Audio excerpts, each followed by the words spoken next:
Oval track qualifying in Champ Car demands highly focused effort from both driver and machine. Yesterday in Milwaukee, Justin Wilson had the early advantage, but a baffling error had him coasting in on fumes after a lap. The defending champion here, Paul Tracy, a pole contender, could only run 10th quick. He'll start on the 5th road today. Sebastian Bourdais, pounding the rev limiter meantime, mastered the Milwaukee Mile finally. It's his 3rd pole of this young season. Now, qualifying success doesn't always translate to a race day reward, and it's on this oval track that the Bourdais juggernaut may be at its most vulnerable.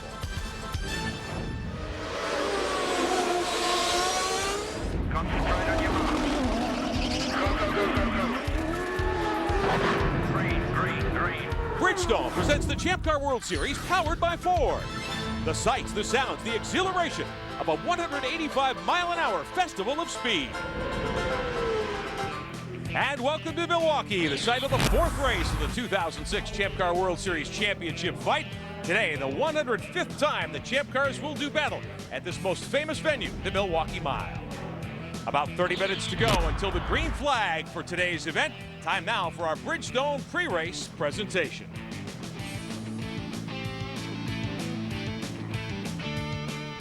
Hello again, everyone, and welcome to the Milwaukee Mile. I'm Rick Benjamin. Great to have you with us today on Speed for the 4th race of the 2006 season. What does it mean to run and win here at Milwaukee? Well, it can mean everything in the world of open wheel racing. All the greats have done battle here over the years. Many of them have gone to victory lane. Have a look at this. Roger Ward, Rex Mays, and Ted Horn. The Andrettis, Gordon Johncock, Joe Leonard, Al Unser, and Bobby Unser. Now, Jimmy Vasser, Paul Tracy, and the late Greg Moore among the heroes. Sebastian Bourdais taking the pole here this weekend in Saturday qualifying, his 3rd Bridgestone pole award of the season in the McDonald's car number 1.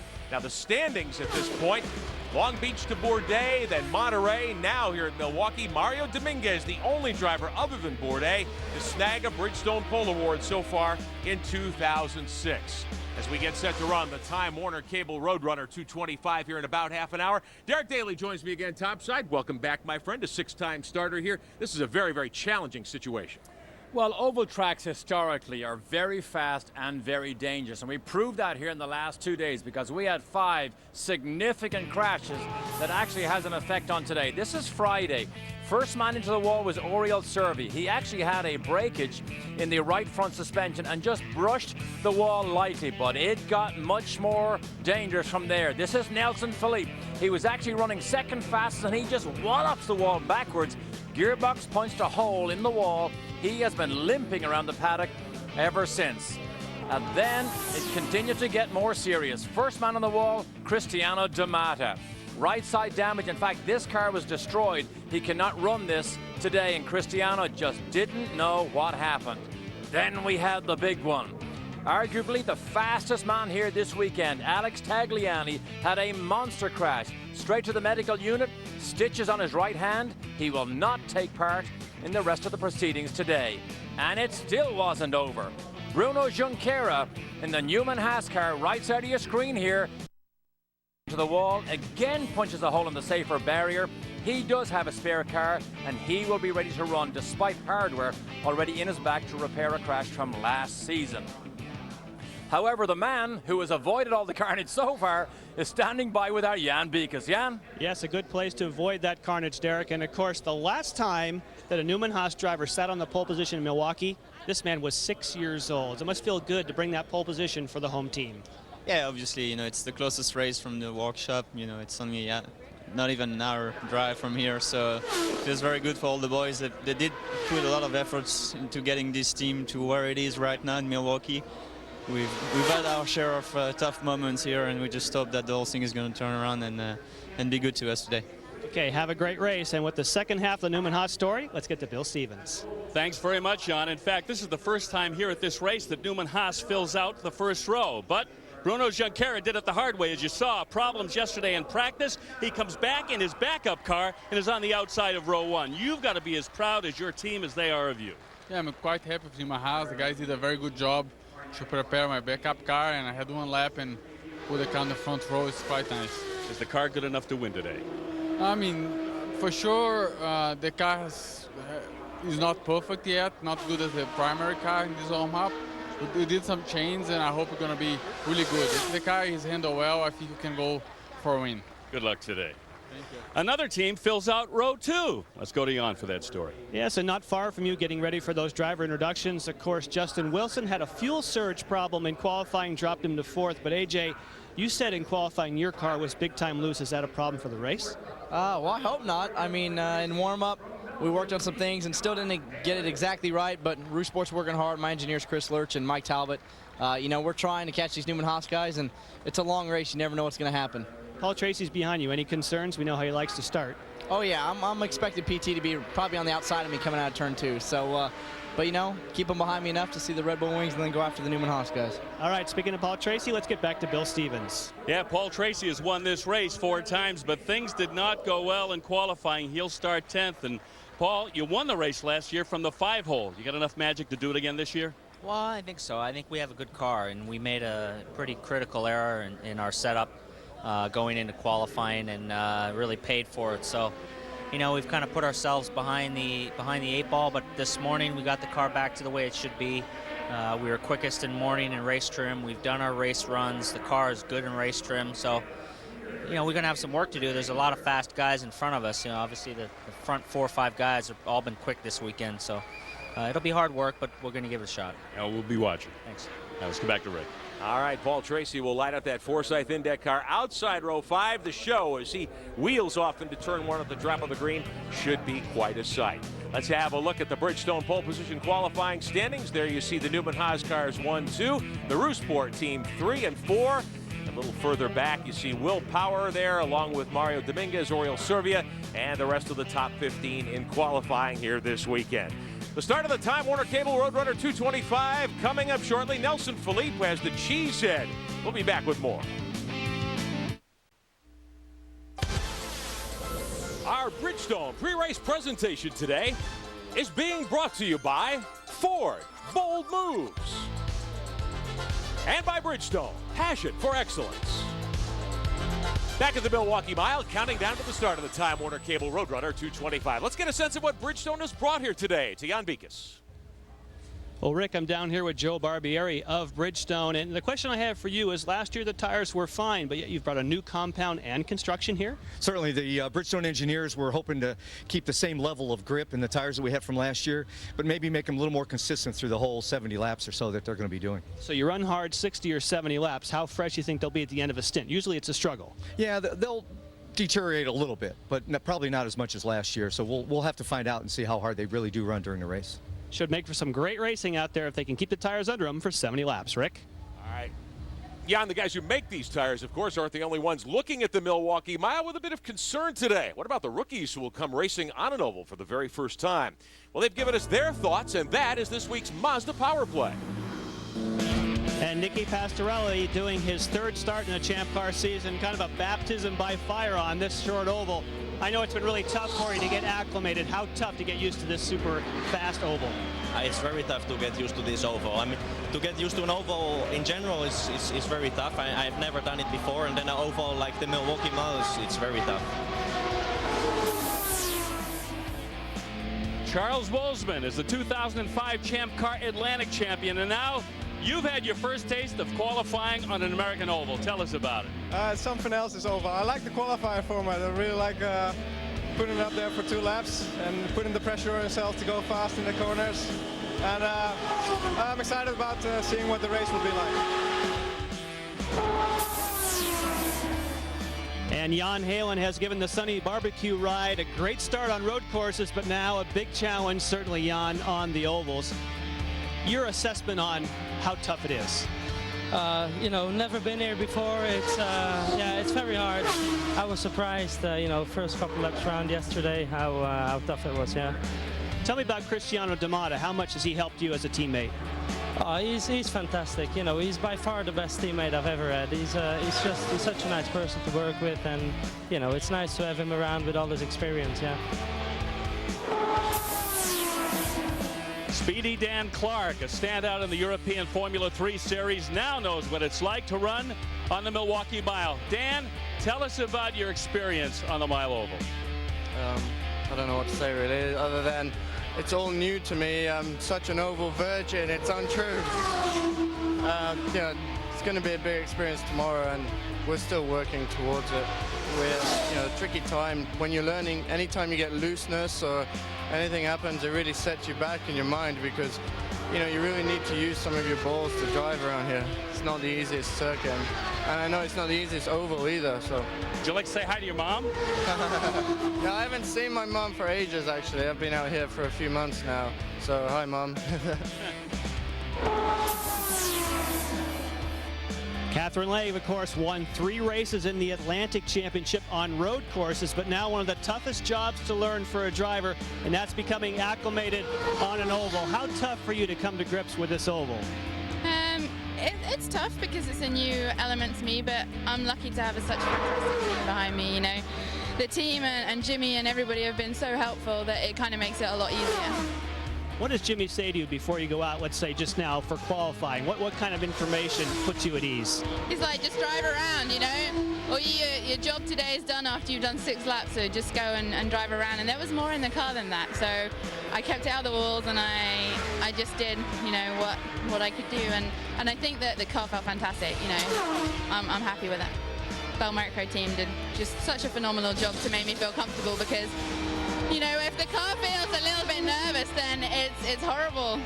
It's not a nice experience, but it's kind of easier when the car feels so great.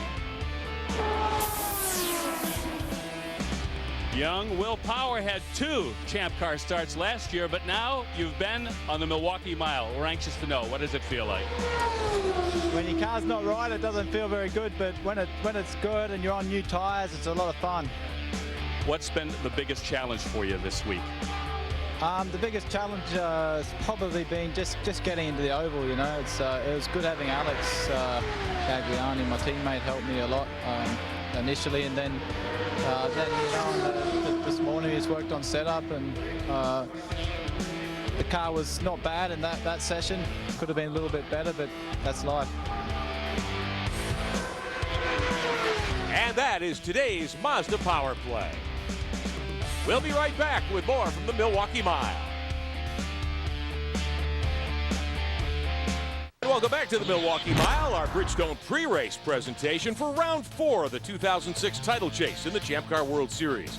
Now, the first 3 events were highlighted by the heroics of a certain young driver, Sebastian Bourdais, who to date has been dominant, but not without the occasional challenge. Now at Long Beach, Sebastian Bourdais grabbed his first Bridgestone pole award of the season. He was the quickest car all weekend long. Bourdais obviously setting quite a mark. But after the green, Derek, carnage in turn 1.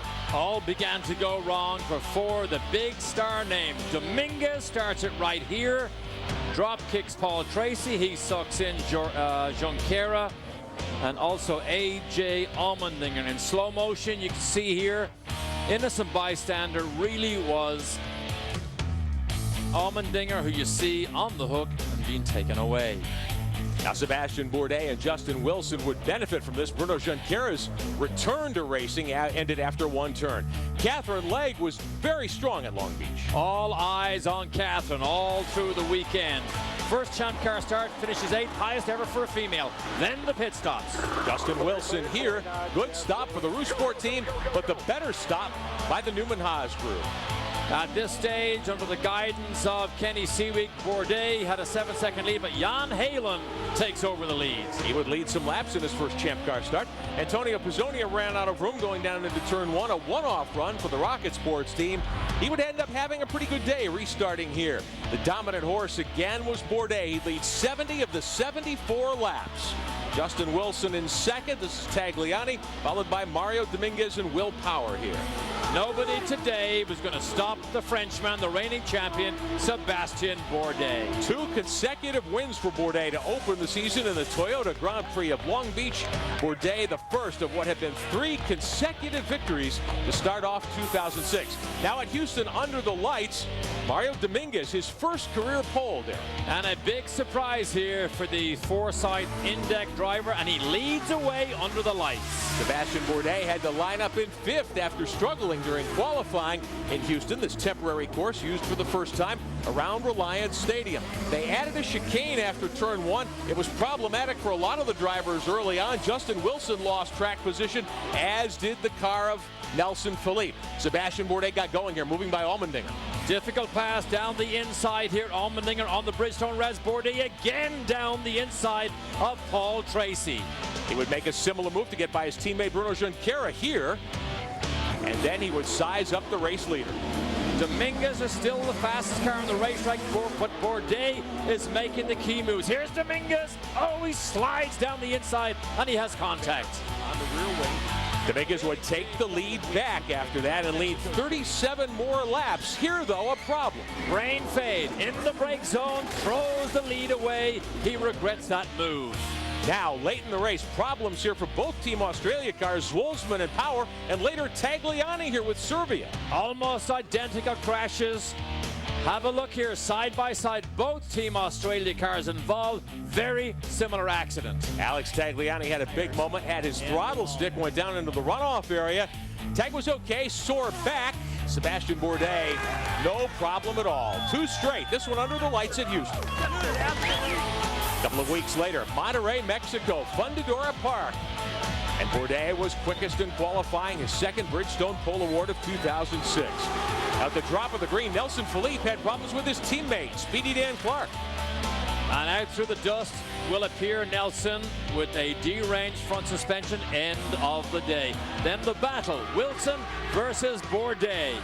These two would battle it out for much of the afternoon. Wilson's teammate A.J. Allmendinger running third here in the early going. What might happen in the pit stop? 25, Wilson beats Bourdais in the all-important pit stop. But Wilson's team used up their Bridgestone Reds, Derek, leaving them none for the final stint. Bourdais saved his set. Wilson capturing the lead here coming off pit road. Have a look at the restart here from on board Wilson's camera. Look at the slew of cars behind him, all jostling for position, and Allmendinger slides in ahead of Sebastian Bourdais. Now, Paul Tracy and Bruno Junqueira had quite a battle. In fact, Bruno would get a black flag for blocking after this incident. Second stop was crucial. Last pit stop, Bridgestone Reds come off, and the blacks go on, and Bourdais is in at the same time. Bourdais' team saved those Bridgestone Potenza Reds, giving him an extra advantage for the final stint of the race. This is the run now to the checkered flag. What might happen? And Catherine Legg is in the middle of the mix because you will see Wilson trying to pass her using the push to pass. But the 20 car balked him just enough to let Bourdais stay out in front. Moment here late in the race coming through turn 1 and 2. This is Wolfsman here along with Will Power through the grass. Nearly got the leaders. Looking to get away with that, and again, guess what? Our Frenchman champion, Sebastian Bourdais, wins again. First time that a Champ Car star has opened the year with 3 straight wins since Paul Tracy did it 3 seasons ago. Makes you wonder, can anyone stop this driver? We will find out. And welcome back to the Milwaukee Mile, closing in on the start of the Time Warner Cable Roadrunner 225, our Bridgestone pre-race presentation. Tonight on Speed, the Wind Tunnel. Dave Despain, you can get fired up. Phil Dave's voicemail at 866-W-TUNNEL all weekend long. The more animated, the more you'll be heard. By the way, Champ Car principal Kevin Kalkoven will be a guest tonight on Wind Tunnel. Dave Despain, 9 Eastern tonight, only here on Speed.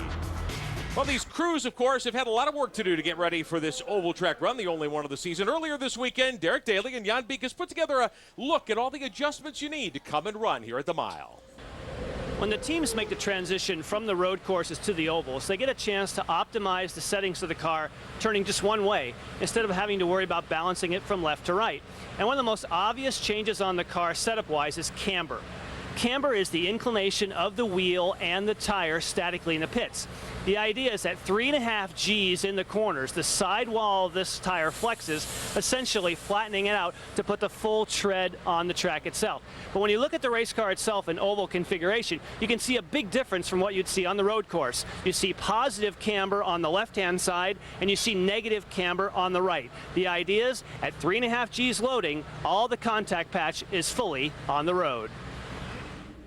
One of the less obvious aspects of an oval track setup is also in the back, called tire stagger. What's that? Well, the outside rear tire is as much as 1/2 inch bigger than the inside. Why?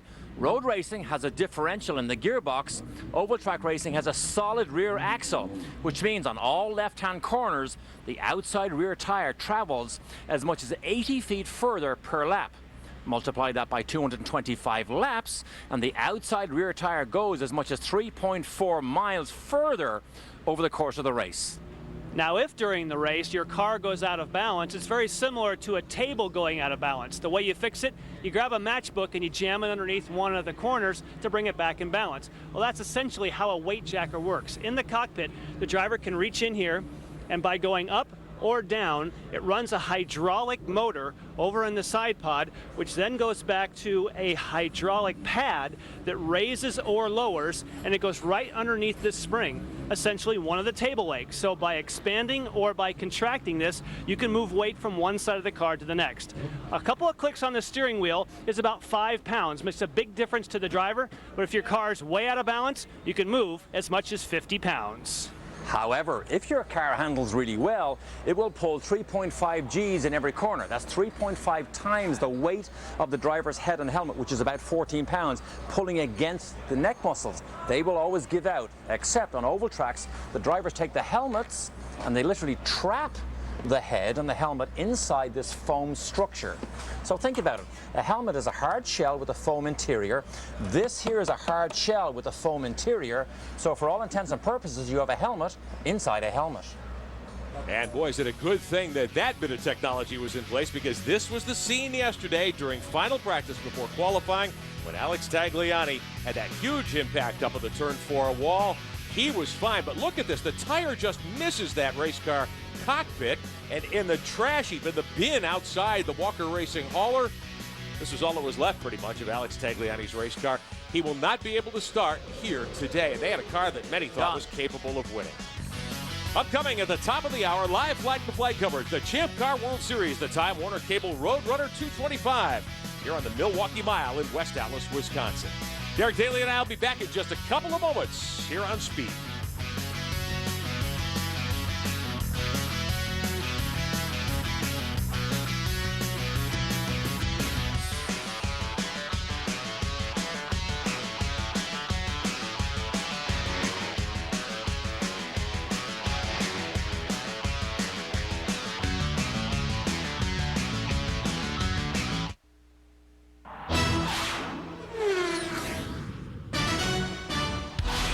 The Milwaukee Mile. Since 1903, this Grand Dame has beckoned and challenged the best drivers in the sport.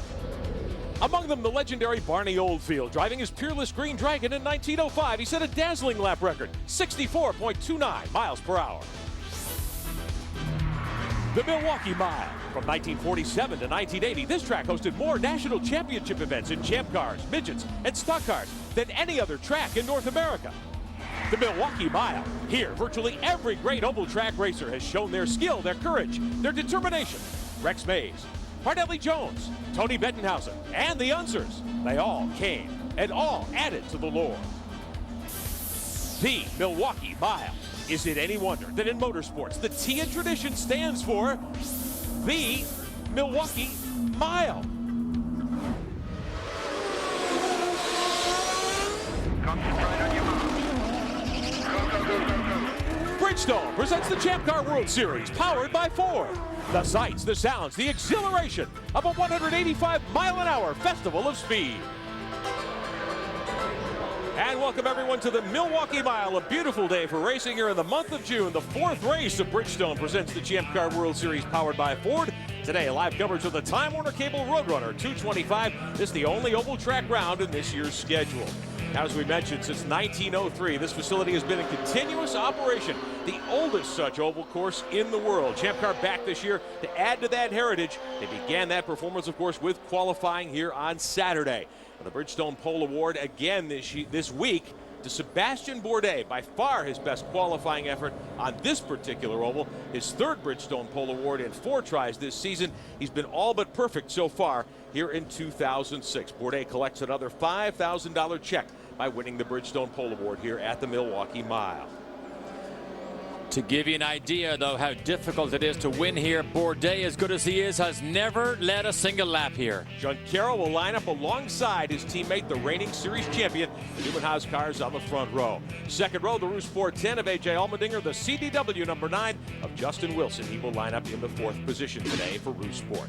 Row 3, Will Power qualifies 5th quick in the Aussie Vineyards car. The Index Forsyth 7 of Mario Dominguez will line up in the 6th position. Back to the 4th row, Oriol Servia for the Gulfstream PKV car. That's car number 6. And the Bell Micro 20. His teammate, Catherine Legg, will line up 8th today, also for PKV. In row number 5 here at Milwaukee, Nelson Philippe in the CTE HVM Burden of Bear, car number 4. And Paul Tracy has to come from 10th today in the Index Forsyth, car number 3.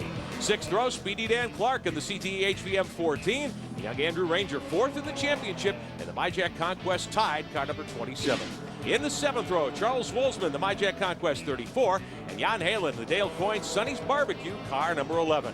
In the 8th row today, as we get set to go 225 miles in Milwaukee, Nicky Pastorelli, his first ever oval start for Rocket Sports, the Bavaria, car number 8, and Cristiano D'Amata, who wrecked and did not get a qualifying time in the Sonny's Barbecue number 19, the 2002 Champ Car champion. Alex Tagliani will not start today. He will take a DNS from the 17th position. Our onboards today, we will ride with Oriol Servia in car number 6. He will start back in 7th spot, but he's a very accomplished oval racer. Oriol Servia last year proved very beneficial to Sebastien Bourdais when he came in with the type of input from setups that he could bring to the team. Bourdais credits his speed this year with the help from Servia last season. Also on board views today from the CDW9, the Roos Sport Rocket, Justin Wilson, 2 wins last year, searching for his first win of this season. He lines up outside row number 2. Wrecked here a couple of years ago, Derek, before he joined Roos Sport. He's got a point to prove, I think, today. We'll have a camera, of course, with Charles Wolfsman and the MyJack Conquest Speed Racer, car number 34. But we have great storylines here. Jan Beekes? One of those is Paul Tracy. We know how fast he is. In qualifying, his weight jacker was somehow set up in reverse. When the car started to push, he went to the steering wheel to adjust the handling. It went the wrong way. More and more push. The car wouldn't even turn. So Paul Tracy is not out of this. They found the problem. He can adjust the car now from the cockpit. Let's get back to the booth. Ready to go green. Yellow start. Yellow, 7. And the call from race control. Not a start this time by the field, lined up incorrect. And that was Kenny Seawick, the eyes and ears for Sebastien Bourdais. Kenny Seawick is on the radio all the time with him, Bill. And just to add to Jan's point, in the post-qualifying press conference yesterday, guys, Paul Tracy said right out he is going to attempt to make up as many positions as he can when he comes to the green flag. Teams getting things set on pit road. 3 pit stops today will be required to go the 225 miles. That is correct. Get ready. I'll call the flag to you. Watch Tracy, second of the blue cars. We expect a lot from him. Bourdais on the brake. Big lead into turn 1. Allmendinger for second.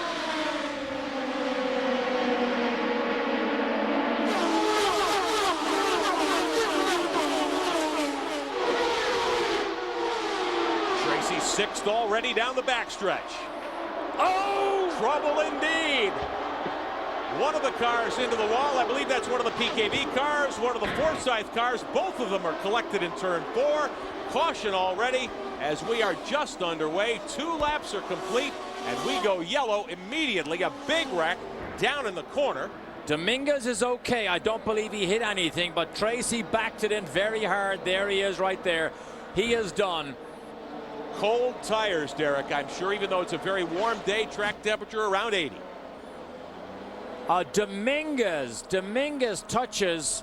Servia, I believe. I believe that is Servia. One more look.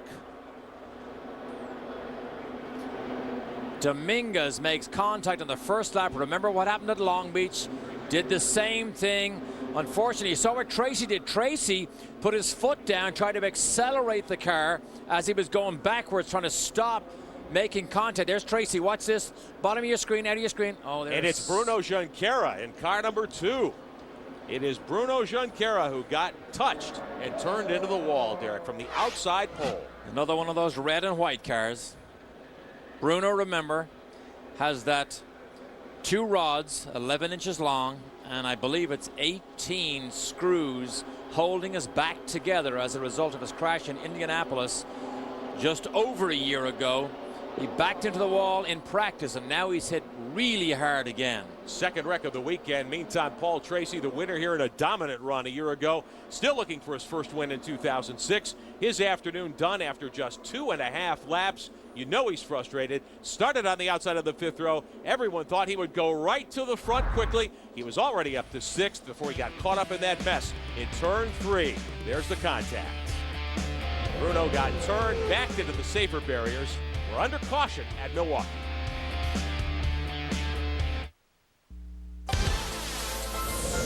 Bridgestone presents the Champ Car World Series powered by Ford. Our coverage today being brought to you by Ford, Bold Moves. And by Bridgestone, passion for excellence.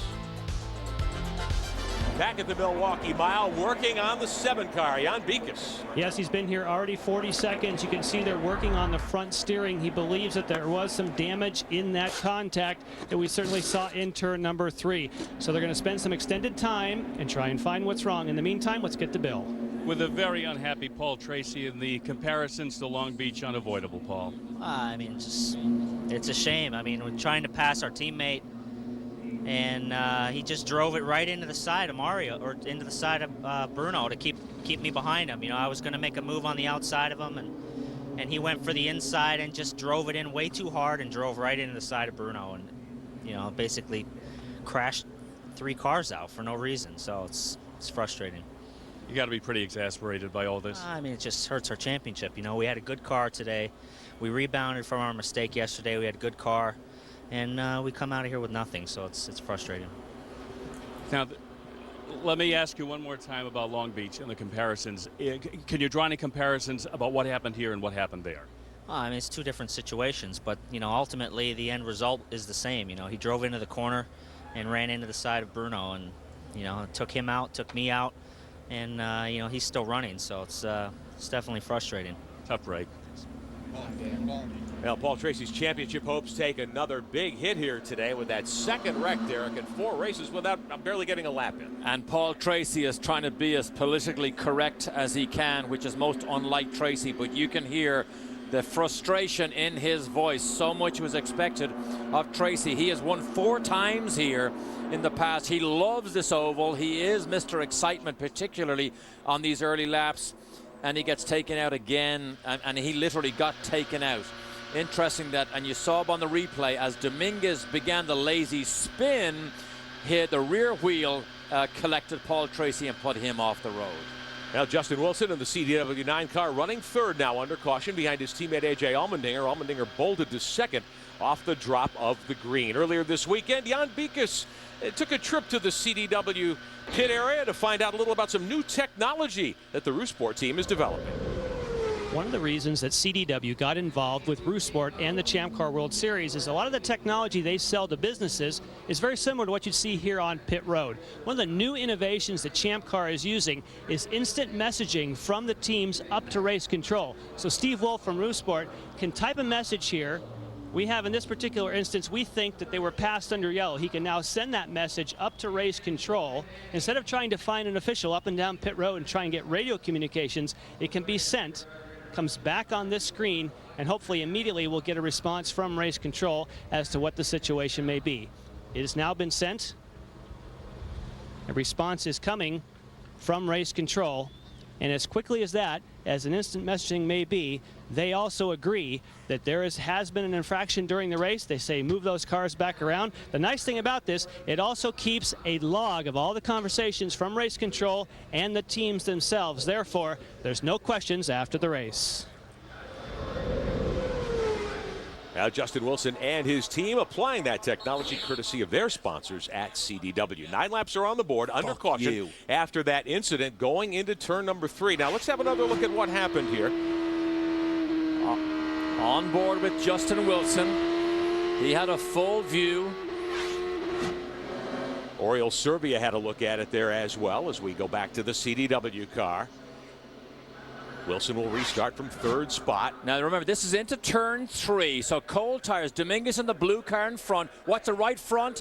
Just clips Bruno's left rear. Bruno is now gone. Tracy sees it unfold. Tracy moves to the outside, hoping to miss everything. And then Dominguez, right rear, just clips Paul Tracy's left rear right there. Bruno is having a smash bash time up on top. Tracy doesn't get away with it. 3 cars at the moment taken out. Jan Beekes. And as you were saying that, Mario Dominguez has just climbed from the car. We'll get a word with Michael Cannon over your right shoulder here, Rick. Michael, what was not repairable? I mean, we just didn't really want to risk the car, and really I'll have to defer to Neil Mickelwright to let you know exactly what's going on. But there's just some concerns over the health of the car, and he'd prefer just to play conservative, which is a shame. I mean, we're 3rd in the championship. I mean, obviously we're a long way down, but we feel like we could have picked up some points. Thank you, Michael. Certainly. Meantime, race officials have shown J.D. Wilbur just showed the black flag to Cristiano D'Amata. Now he's in a backup car for the Dale Coyne team after a wreck yesterday. Bill Stevens. Down with race engineer John Tassonicus for a very disappointed Bruno Junqueira. What do you know about what happened, John? Well, we've just seen a replay. I mean, we're just going to have to look at it from a different angle and talk to Bruno and see what Bruno's view is of the situation. But, you know, yesterday the drivers meeting, Tony Kottman told all the drivers, you know, patience, patience. First race, or first lap of a race, looks like some guys didn't have any patience. So, unfortunately, another DNF for Bruno. And a flashback to Long Beach, perhaps. Yes, very much so.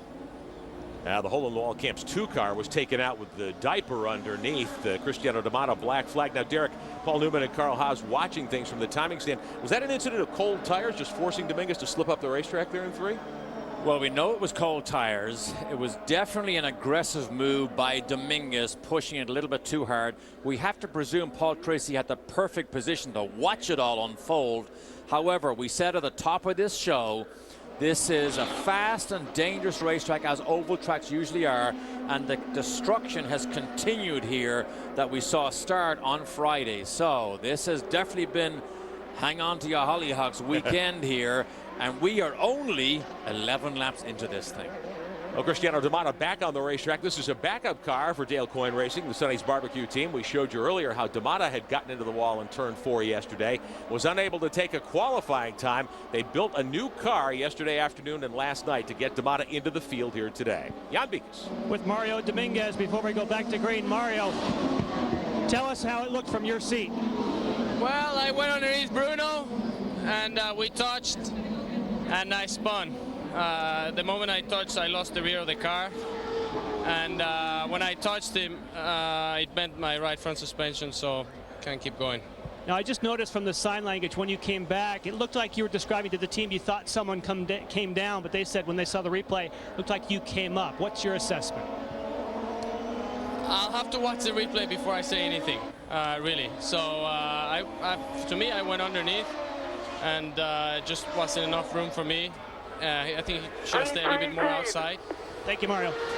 Restarting now to begin lap number 14, completing lap 13, and it's Sebastian Bourdais. Single file restart. Bourdais your leader. Allmendinger, Wilson, Serbia, and Catherine Legge, who had a great qualifying effort. She has advanced to 5th.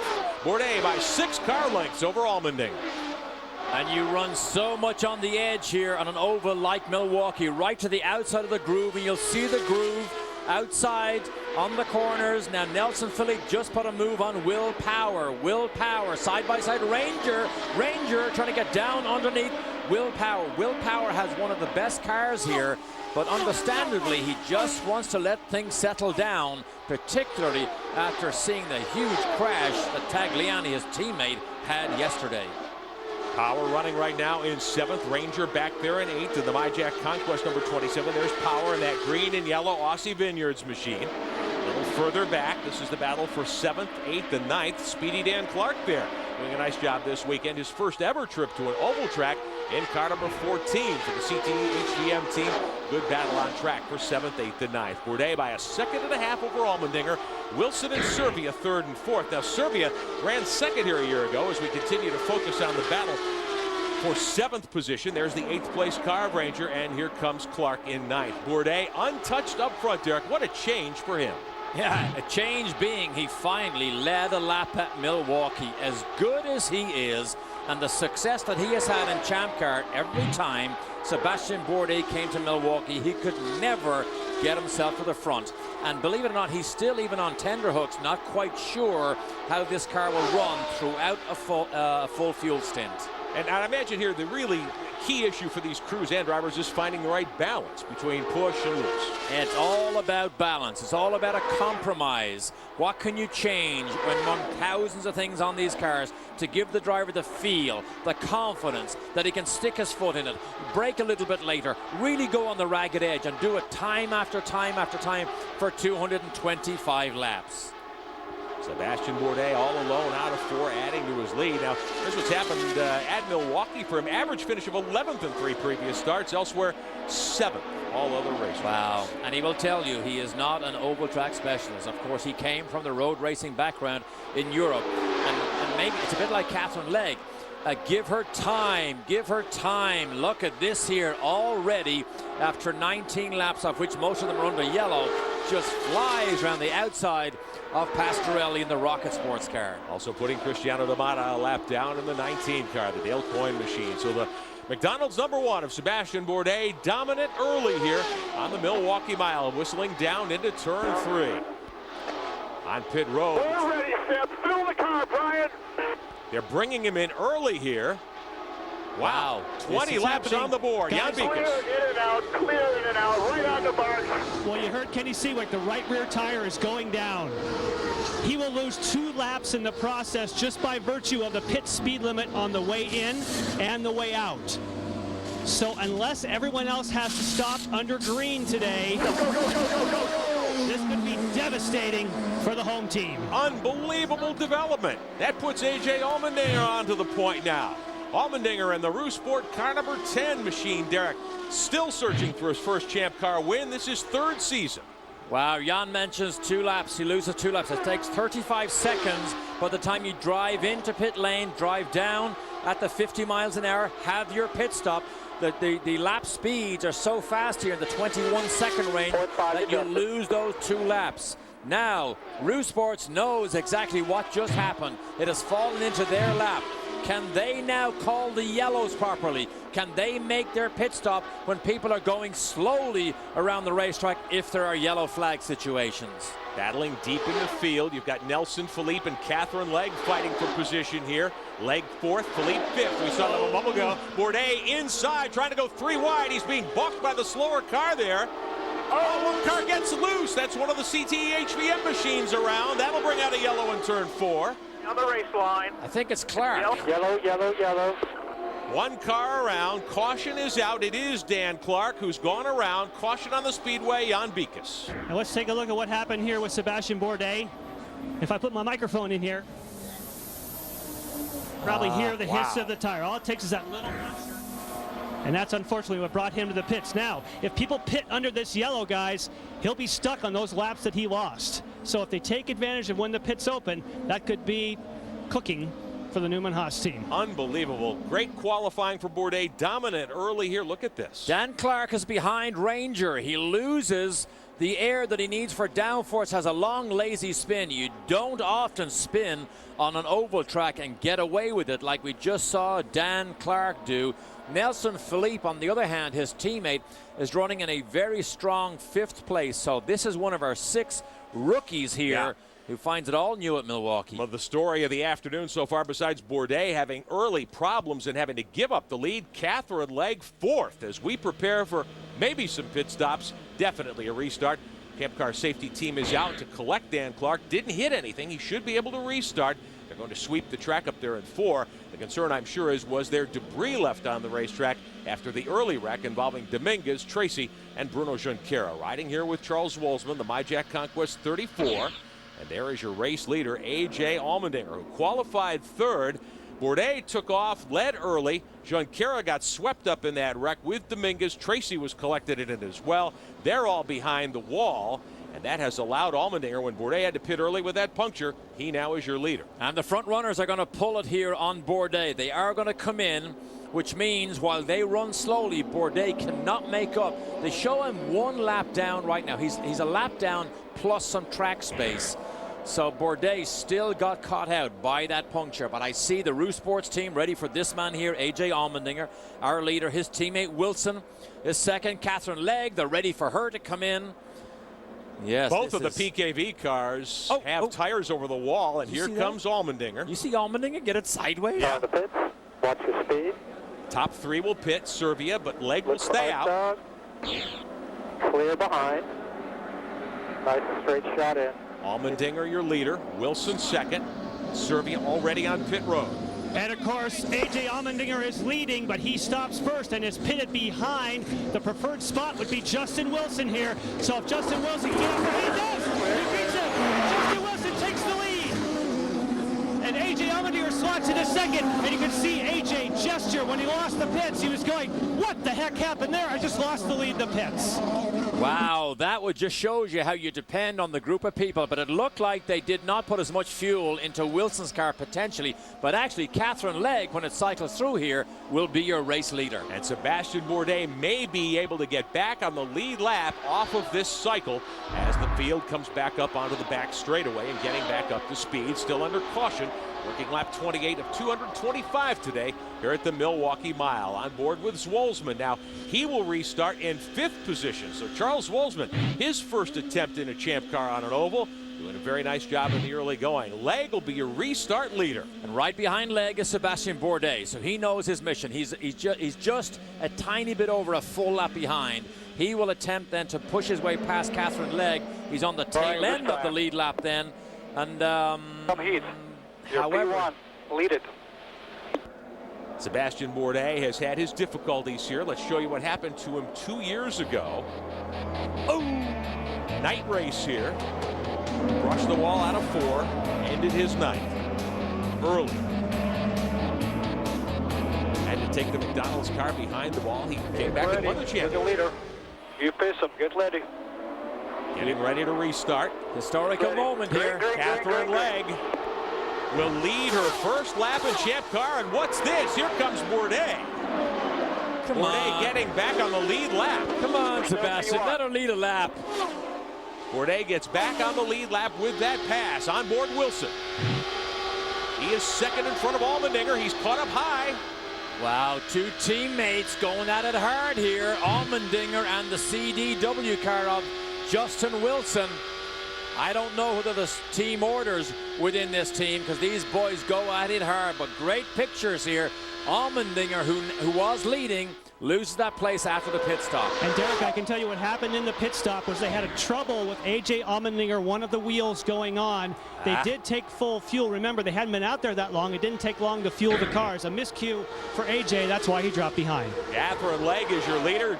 Justin Wilson 2/10 behind, putting pressure on Catherine Legge, who won 3 Champ Car Atlantic events on road courses a year ago, leading her first laps in the Champ Car World Series here at Milwaukee. Spoke to her after she had a little bit of lunch, says she doesn't like to eat too much in the middle of the day, very much relying on Jimmy Vasser. Jimmy Vasser is here coaching Catherine Legge. Jimmy was very fast to tell me she has done a great job so far. Vasser was the pole sitter here a year ago. They know how to set up that race car. Wilson, Allmendinger, Serbia, and Will Power, your top 5 in front of Ranger. There's Bourdais nearly a lap down, back in 10th.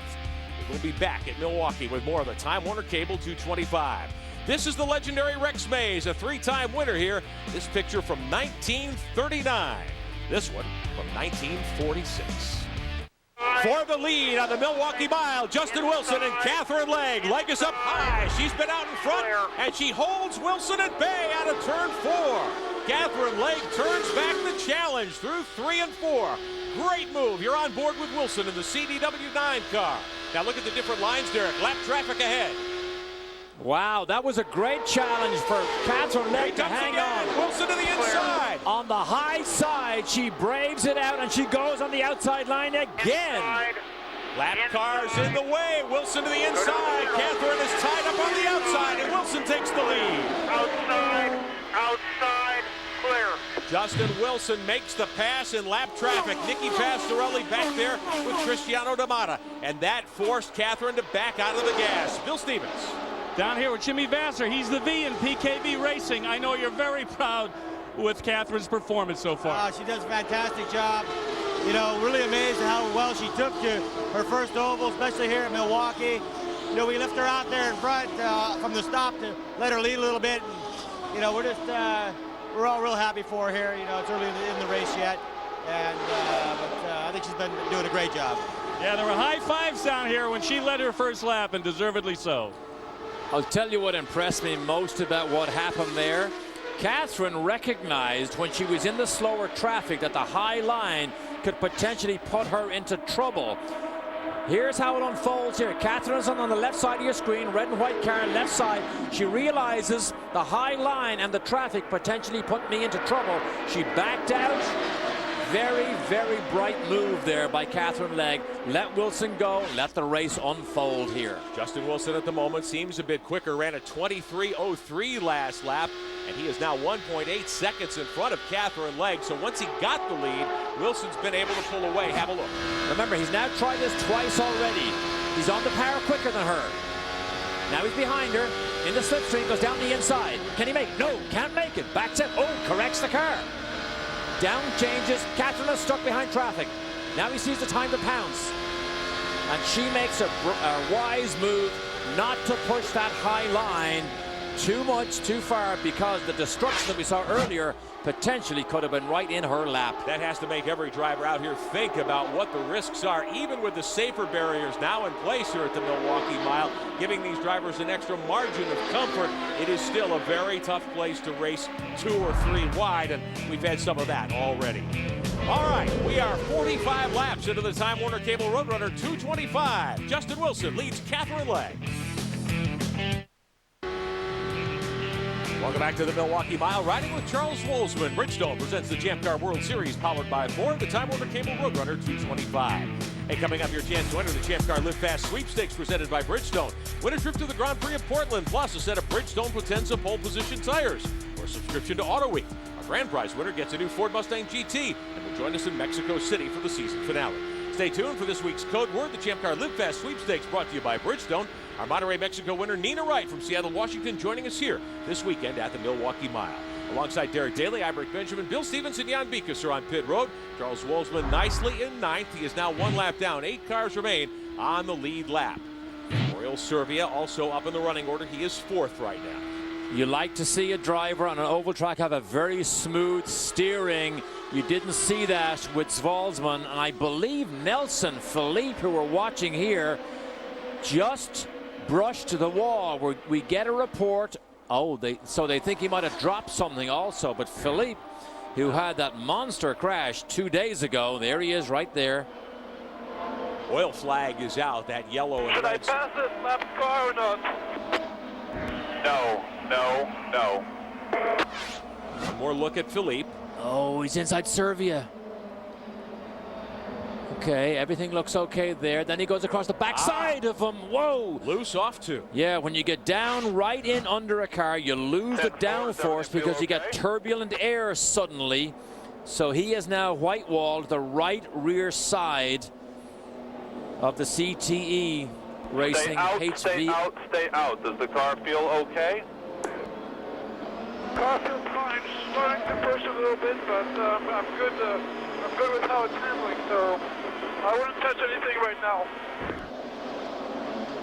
Saying he should leave the car alone. It feels all right. Wilson is your leader. We understand Sebastian Bourdais and Catherine Legg will come to pit road once pit road is opened in this 4th caution of the day. Well, that's both teammates who have now spun or hit the wall and not taken themselves out. So these boys are dodging bullets. This is a very, very good team here, run by Keith Wiggins.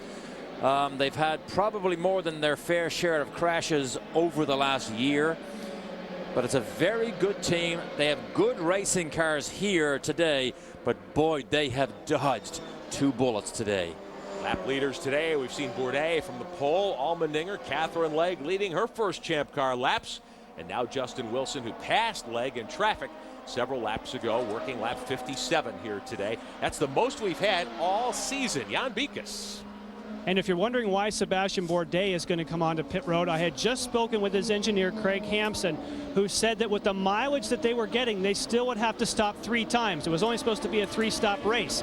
But because he had to pit so early with that leak in the tire, they have to make 3 more. They figure, why not make it under yellow? But they'll need more yellow to get back into sequence, if that makes sense. Yeah, in fact, the yellow has helped him because everybody else slowed down, so he makes up the track position. Now he's going to come out of sequence, which means he'll only lose a little bit of track time, but he'll fill the car full of fuel and can run longer. And Derek, the other thing you were commenting about, his speed was not all that quick to catch up to the leaders. And the reason was they had him at that time. And you're hearing Karen. Open now, Sebastian. Hit this lap forward tires and fill the car. I am right over the shoulder of Kenny Seawick. He's a native of Milwaukee. Remember your brakes when you come in. Get some heat into them. Clear into your box and out. So they will bring the one car, the McDonald's one car, the pole sitter today, Sebastian Bourdais. Catherine Legge, the Bell Micro 20. The car is getting better, so I don't want to do anything that I'm not in control of. Good girl. Doesn't want any changes. Yeah, I don't want to change anything that I'm not in control of. The boss, Kevin Kalkoven, watches his protege, very much his protege. They're going to peel her off, give her service under yellow. Ideal situation for Catherine Legge to do it under yellow. Pit lane. She is second right now. Uncharted territory. First female to lead a champ car race. Jan Halen the pit road as well. Bill Stevens. Well, the reason Catherine said she didn't want any changes is because a few laps ago, she said the car was pushing, meaning she was turning the steering wheel, the car wasn't responding. They didn't make the adjustment to Jan Bikas. And while Catherine Legge finishes her service, we get very, very quick service. That was 6.8 seconds for Sebastian Bourdais. And again, they now hope, or they know, that they only have 2 more pit stops, which is what everyone else has, and now they need some yellow to get back in sequence. Justin Wilson stays on the racetrack, continues to lead over his teammate A.J. Allmendinger under caution for the 4th time today here at the Milwaukee Mile. 60 laps of 225 are complete. Servia and Philippe are 3rd and 4th. We'll be back. Welcome back to the Milwaukee Mile. Monday night on Speed inside Nextel Cup Racing. Dave, Kenny, Michael, and Brian take the jostling for position on the air. They'll analyze the hot laps, the hotter events from everything at Dover this weekend. Inside Nextel Cup, 7 Eastern, tomorrow night, only here on Speed. With Derek Daly, I'm Rick Benjamin. On pit road for us, Jan Bikas and Bill Stevens. Justin Wilson will be brought down behind the Ford Mustang GT pace car here this weekend to give the track crew, the Champ Car safety crew, an opportunity to blow off turns 1 and 2. 4 leaders so far. We've had 3 lead changes. Sebastian Bourdais literally from the pole. Right now 8 cars remain on the lead lap. 4 cautions total. And Paul Tracy, Mario Dominguez, Bruno Junqueira, just like at Long Beach, Derek, very early taken out of the race. Which is a great shame. You mentioned the Champ Car safety crew blowing off the racetrack because of the rub against the wall by Ness and Philippe. It's an ideal time to send the jet dryers out because the debris they blow off is actually tire marbles, rolled up pieces of tire. So it's a safety aspect to give you 2 racing lanes also through these corners. On board here with the Gulfstream machine of Oriol Servia. Still under caution, working lap 63. Let's take a moment here and have a look at our Ford Bold Moves moment at Milwaukee. Arriving in a 2007 Shelby Mustang GT500, PKV driver Catherine Legge recently joined Ford Motor Company Executive Vice President Ann Stevens in Dearborn. They attended a Women in Manufacturing forum talking about the keys to success. Basically, I think it's about not giving up. You keep pushing and you keep pushing and you don't give up because that's the only way you're going to get anywhere. In our business, that's how you keep getting better and better, and that's something in Catherine's business as well. We need more women in every aspect. We need more women in engineering. We need more women mechanics. We need more women in PR. We need more women in everything. What it's about is knowing what you want, getting the education and the experience, and going for it. Because people have so much capability, and it's just a matter of all of us going for what our dreams are.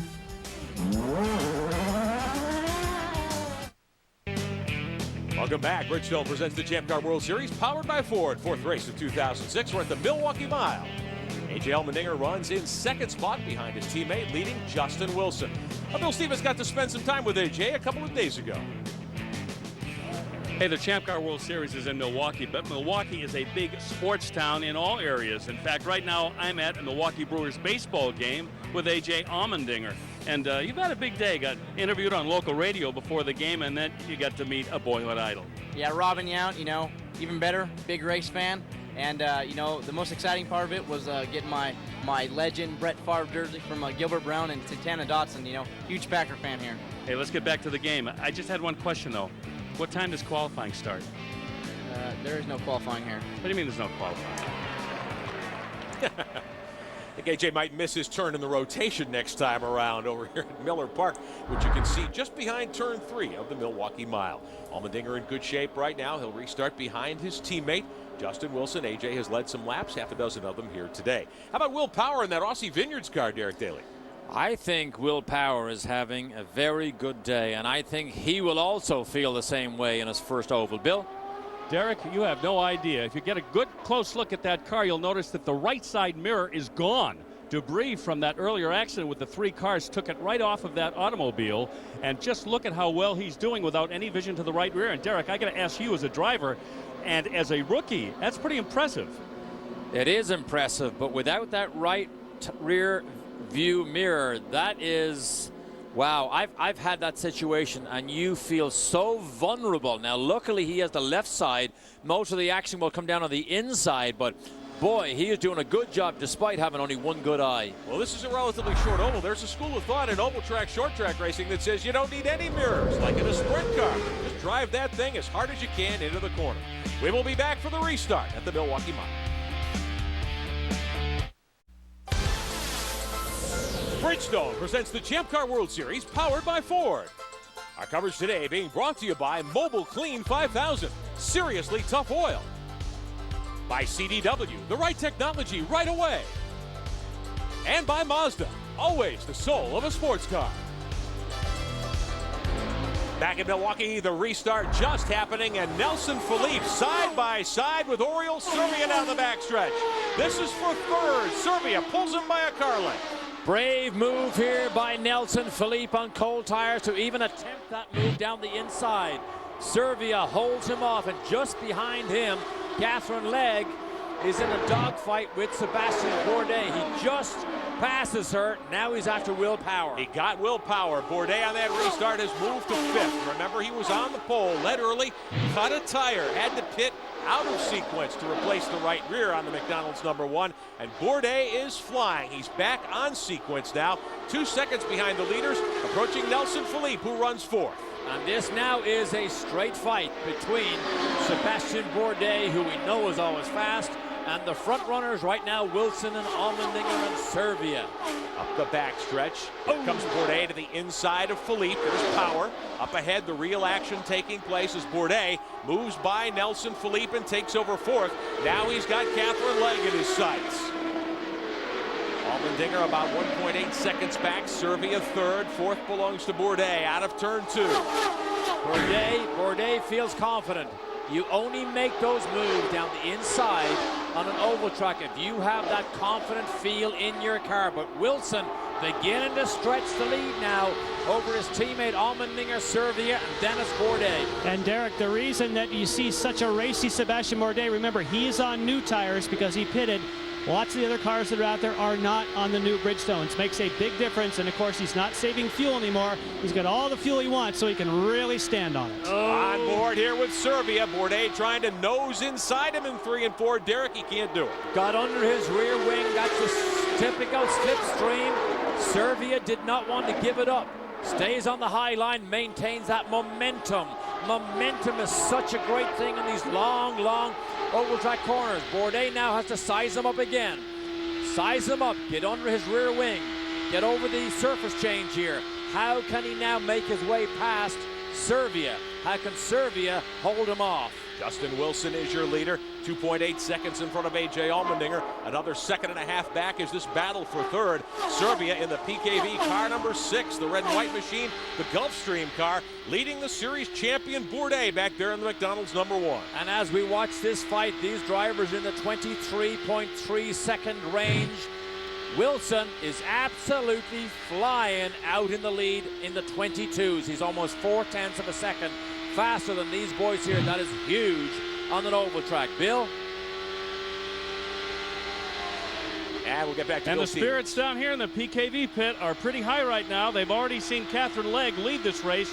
Oriol Servia, you'll remember, he had that crash earlier this weekend. That's his backup car. Even they think that this automobile is an overachiever today. Jimmy Vassar, Kevin Kalkoven, Justin Wilson in the CDW9, putting Nicky Pastorelli another lap down. Pastorelli shown 11th, but he'll be 4 laps down this time by. Wilson adding to his lead. Now 4.4 seconds in front of his teammate A.J. Allmendinger. Wilson in the CDW car. Derek, 2 years ago, the first time he came to the Milwaukee Mile, he wrecked a ton right there, coming off turn 2 in one of the MyJack Conquest machines. Of course, moved to Rousport for 2005 and won 2 races on his way to a very strong finish in the championship. Wilson trying to get on the board for the first time in 06 here at this very difficult 1 mile flat oval. He is very gifted. Finished 4th last year, and there is the pursuer, his teammate, A.J. Allmendinger. He cannot run as fast as Wilson at this particular time. He does not have the balance that Wilson enjoys as they make their way again past the slower traffic. Pastorelli, Nicky Pastorelli from the Netherlands, has not been comfortable in the Rocket Sports car at all at any time this week. And Derek, when you talk about the handling and the tough time that A.J. Allmendinger's having, he called in before the previous stint and said the car is very hard to drive, the same problem we had in the first stint. Typically when you say it's hard to drive, that means it's loose. Allmendinger in second, though. At the moment, his advantage over Oriol Servia, about 9/10 of a second. Here's Servia with Bourdais behind him. Good job, Oriol. Good job. Keep pushing, buddy. The race for third. You're on board with Servia in the Gulfstream Lola. This is a good fight here, straight fight. Bourdais cannot make headway in the fight. Nelson Philippe is right there. That is the dark car right behind Bourdais, so he has the type of speed to hang on to this top 5. And Will Power is now 6th, Catherine Legg 7th, Rangers, Walsman, and Dan Clark top 10. Watching this battle, you're watching 3rd, 4th, and 5th. There's Philippe in car number 4. Huge hit in the wall here Friday. Jan Halen's been on pit road again in the Sonny's barbecue car for Dale Coyne. Down into the corner, there is Servia. Here comes Philippe in 5th position, doing a nice job. Yeah, badly bruised knee from that crash he suffered on Saturday morning. He hit so hard backwards as you watch Nelson Philippe here. His knee hit the steering column so hard, it actually bent it. He's hobbled around the paddock ever since. But Nelson Philippe, you can see Philippe just has a confident look and feel about him today, despite the fact that he made that error earlier and he autographed the concrete wall coming off turn 4. But Friday, man, he had a walloper. Trying to close in a little bit now on Bourdais. Now the interesting thing, as you look at this crash from Nelson Philippe, when he got it backwards, rotates right there, the gearbox speared right into that new safer wall that you see all the way around Milwaukee. It speared into that so hard it put a hole, and you can see the destruction here.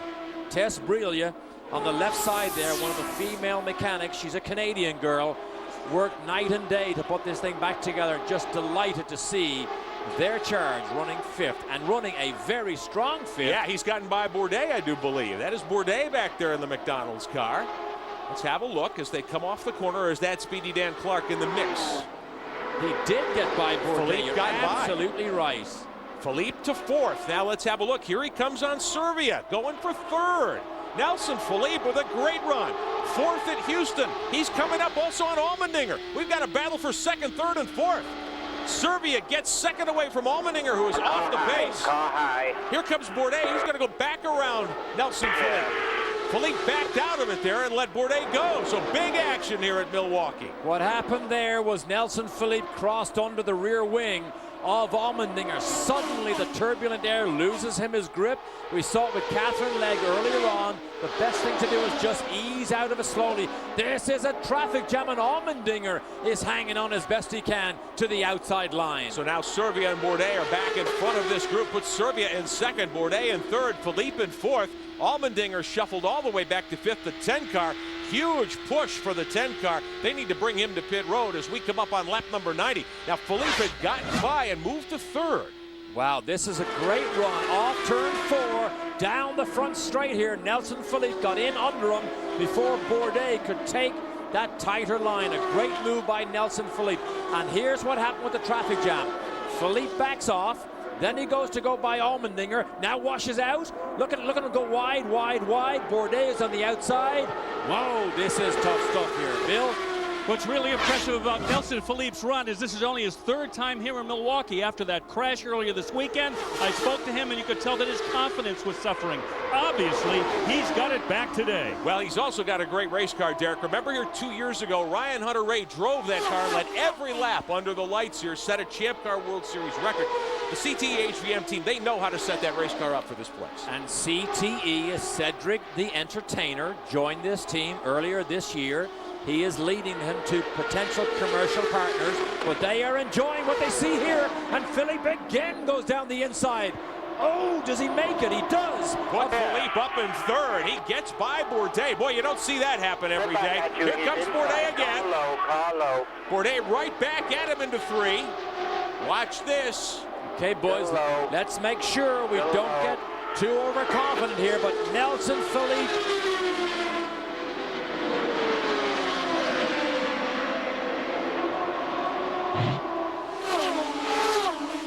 Here for third, Servia and Bourdais. Good stuff here. They're still side by side. Bourdais just squeezes the position for the moment only.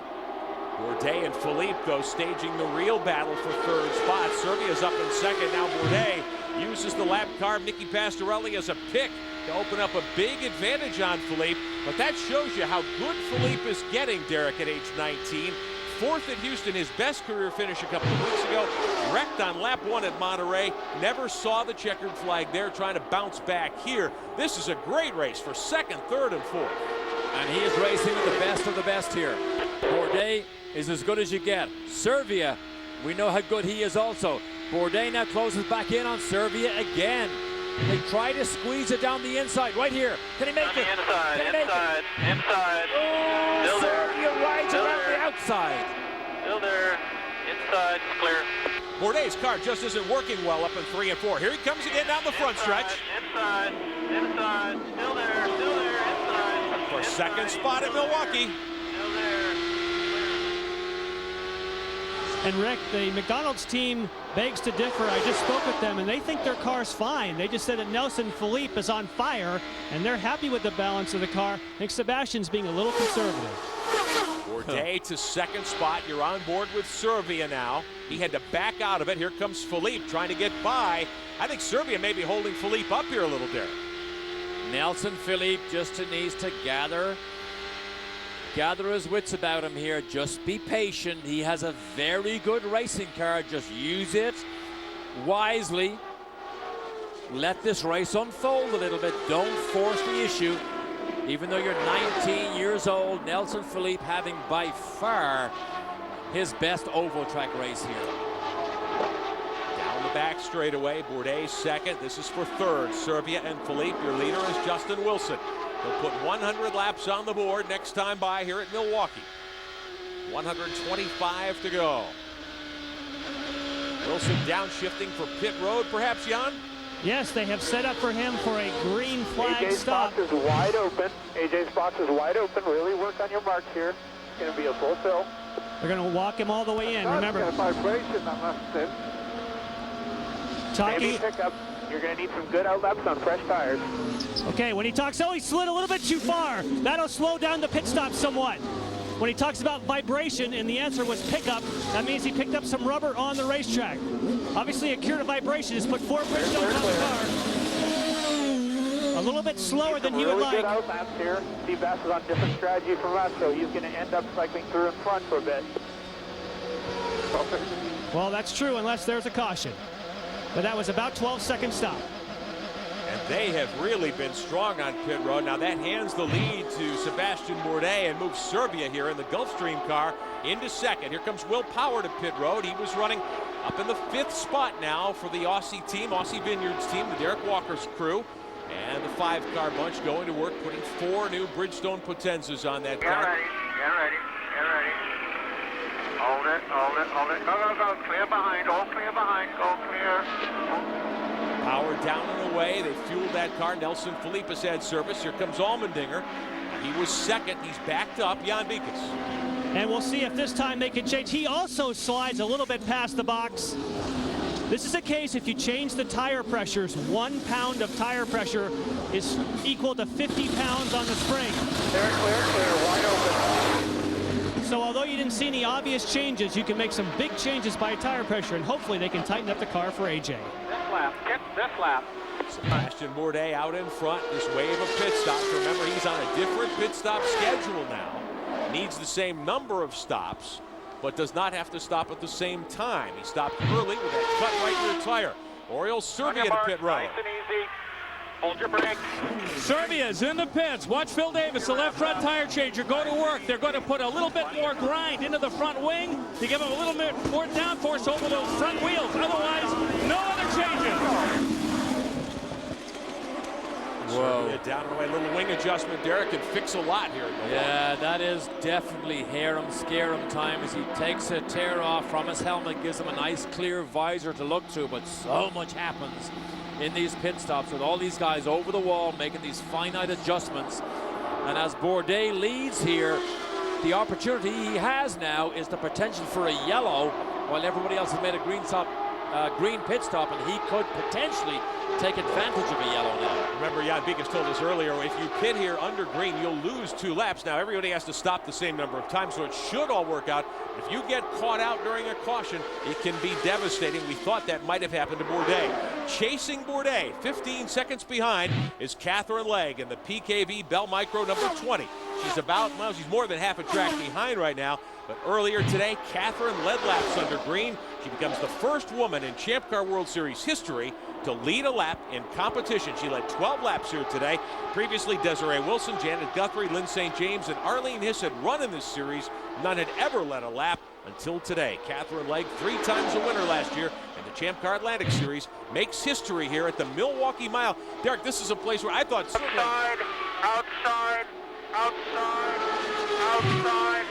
Outside, clear. Spotter coaching her down the front straightaway with the lap car. Nikki Pastorelli on the high side, the Rocket Sports 8 car. I thought her first lap down front would come on a road circuit. Here she comes to Milwaukee. Great setup of the car and leads. Now, Bourdais on the outside of one of the CTE HVM cars. Going by there. Nelson Philippe and Serbia back further in the field.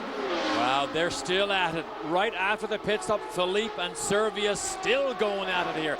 A battle for 5th place, and Nelson Philippe, to me, looks like he has more car here than Oriol Serbia. What a great fight. This is a great fight here. Philippe and Serbia in lockstep. Oriol P6, Wilson. Oriol P5, Wilson P4.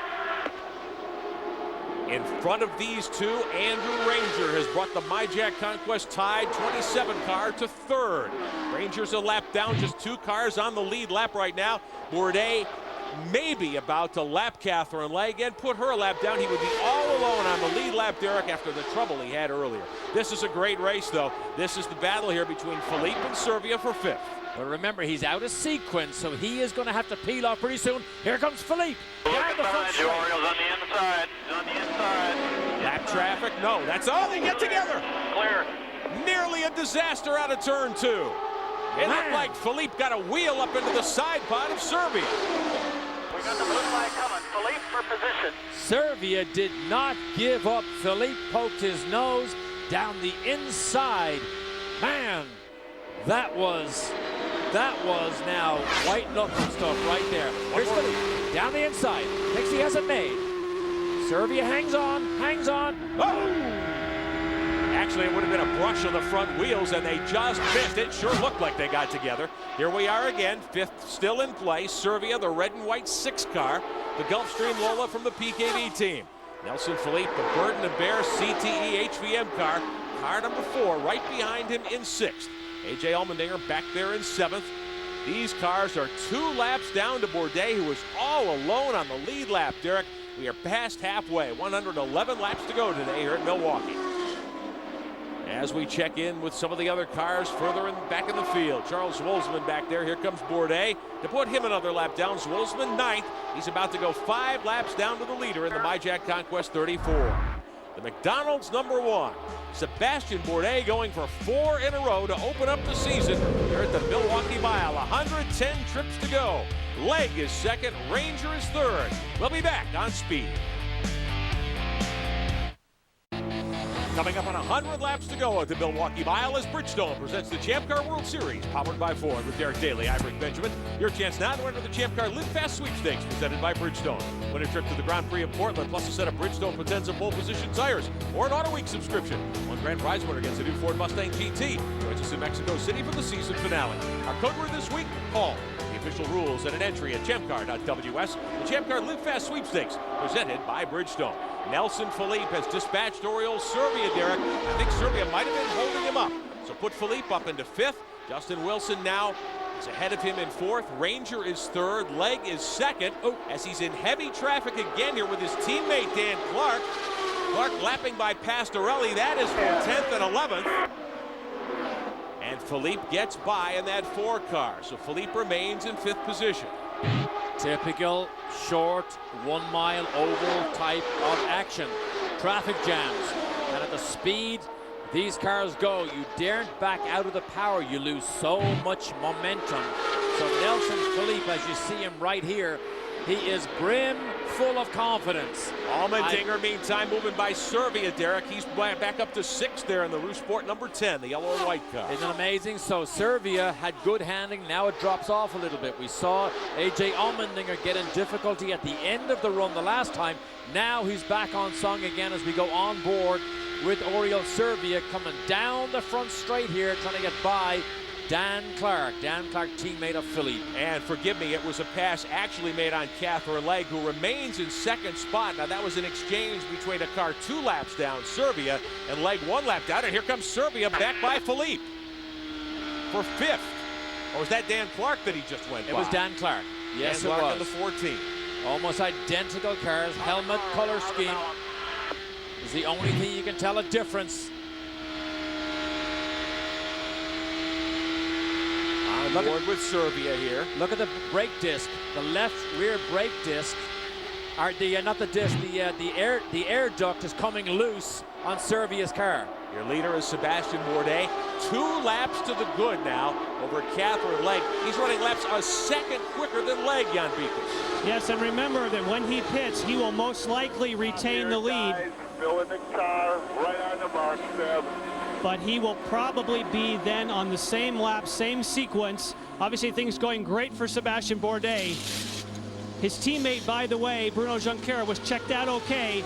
He's left the circuit. He was iced down, but said it was a bigger hit than yesterday. A bit longer than you might think. Catherine Legg whistling by meantime. Justin Wilson has grabbed the advantage for now, according to timing and scoring. Bourdais has to observe the 50-mile-an-hour speed limit exiting pit road until he clears that yellow curb and can come up onto the back straightaway here at the Milwaukee Mile. So it should put Wilson out in front of Legg, Ranger, Philippe, and Servia. Those cars a lap down to the leader, Bourdais. Now Bourdais will cycle around. We'll find out exactly what the gap is here momentarily as they go back on the lead lap. It is Wilson. Slow car exiting the pit, coming out on turn 3. And it does appear, according to timing and scoring, as though Bourdais has maintained the lead, even though he stopped under green. Clear. And that was the point. By him getting 2 laps up, you lose just under 2 laps in the pits. And that's what I was trying to say, is that if he got out, he should be able to maintain the lead. But at least they're all on the same lap with Bourdais to try and catch him. Clear. Exactly so. Watching Wilson in the CDW9 car, Yanni's 10 seconds back of Bourdais. So you're exactly right. Timing and scoring had showed him up a lap when he came to pit road, but it was more than that actually because the field hadn't cycled around yet to complete another lap under the scoring system here, the electronic scoring in place with the Milwaukee Mile. Here's your leader, Bourdais, 10.6 seconds up on Wilson last time by. Wilson runs in 2nd in front of Catherine Legg, doing a terrific job today. She became the first female to ever lead laps in a Champ Car World Series event. She runs 3rd in front of Andrew Ranger, who quietly has moved to 4th spot in that 27 car, the MyJack Conquest machine. He started 12th today. And they're about to bring Catherine Legg to pit road. Here she comes. Bill Stevens. You remember, they just adjusted the wing on Oriol Servia's car. His teammate, Catherine Legg, has requested no changes to the car, just fresh rubber, a full load of ethanol, and she's away. Your speed. Under the watchful eye of team owner Kevin Kalkoven, but they did adjust the left front wing there. Yes, they did.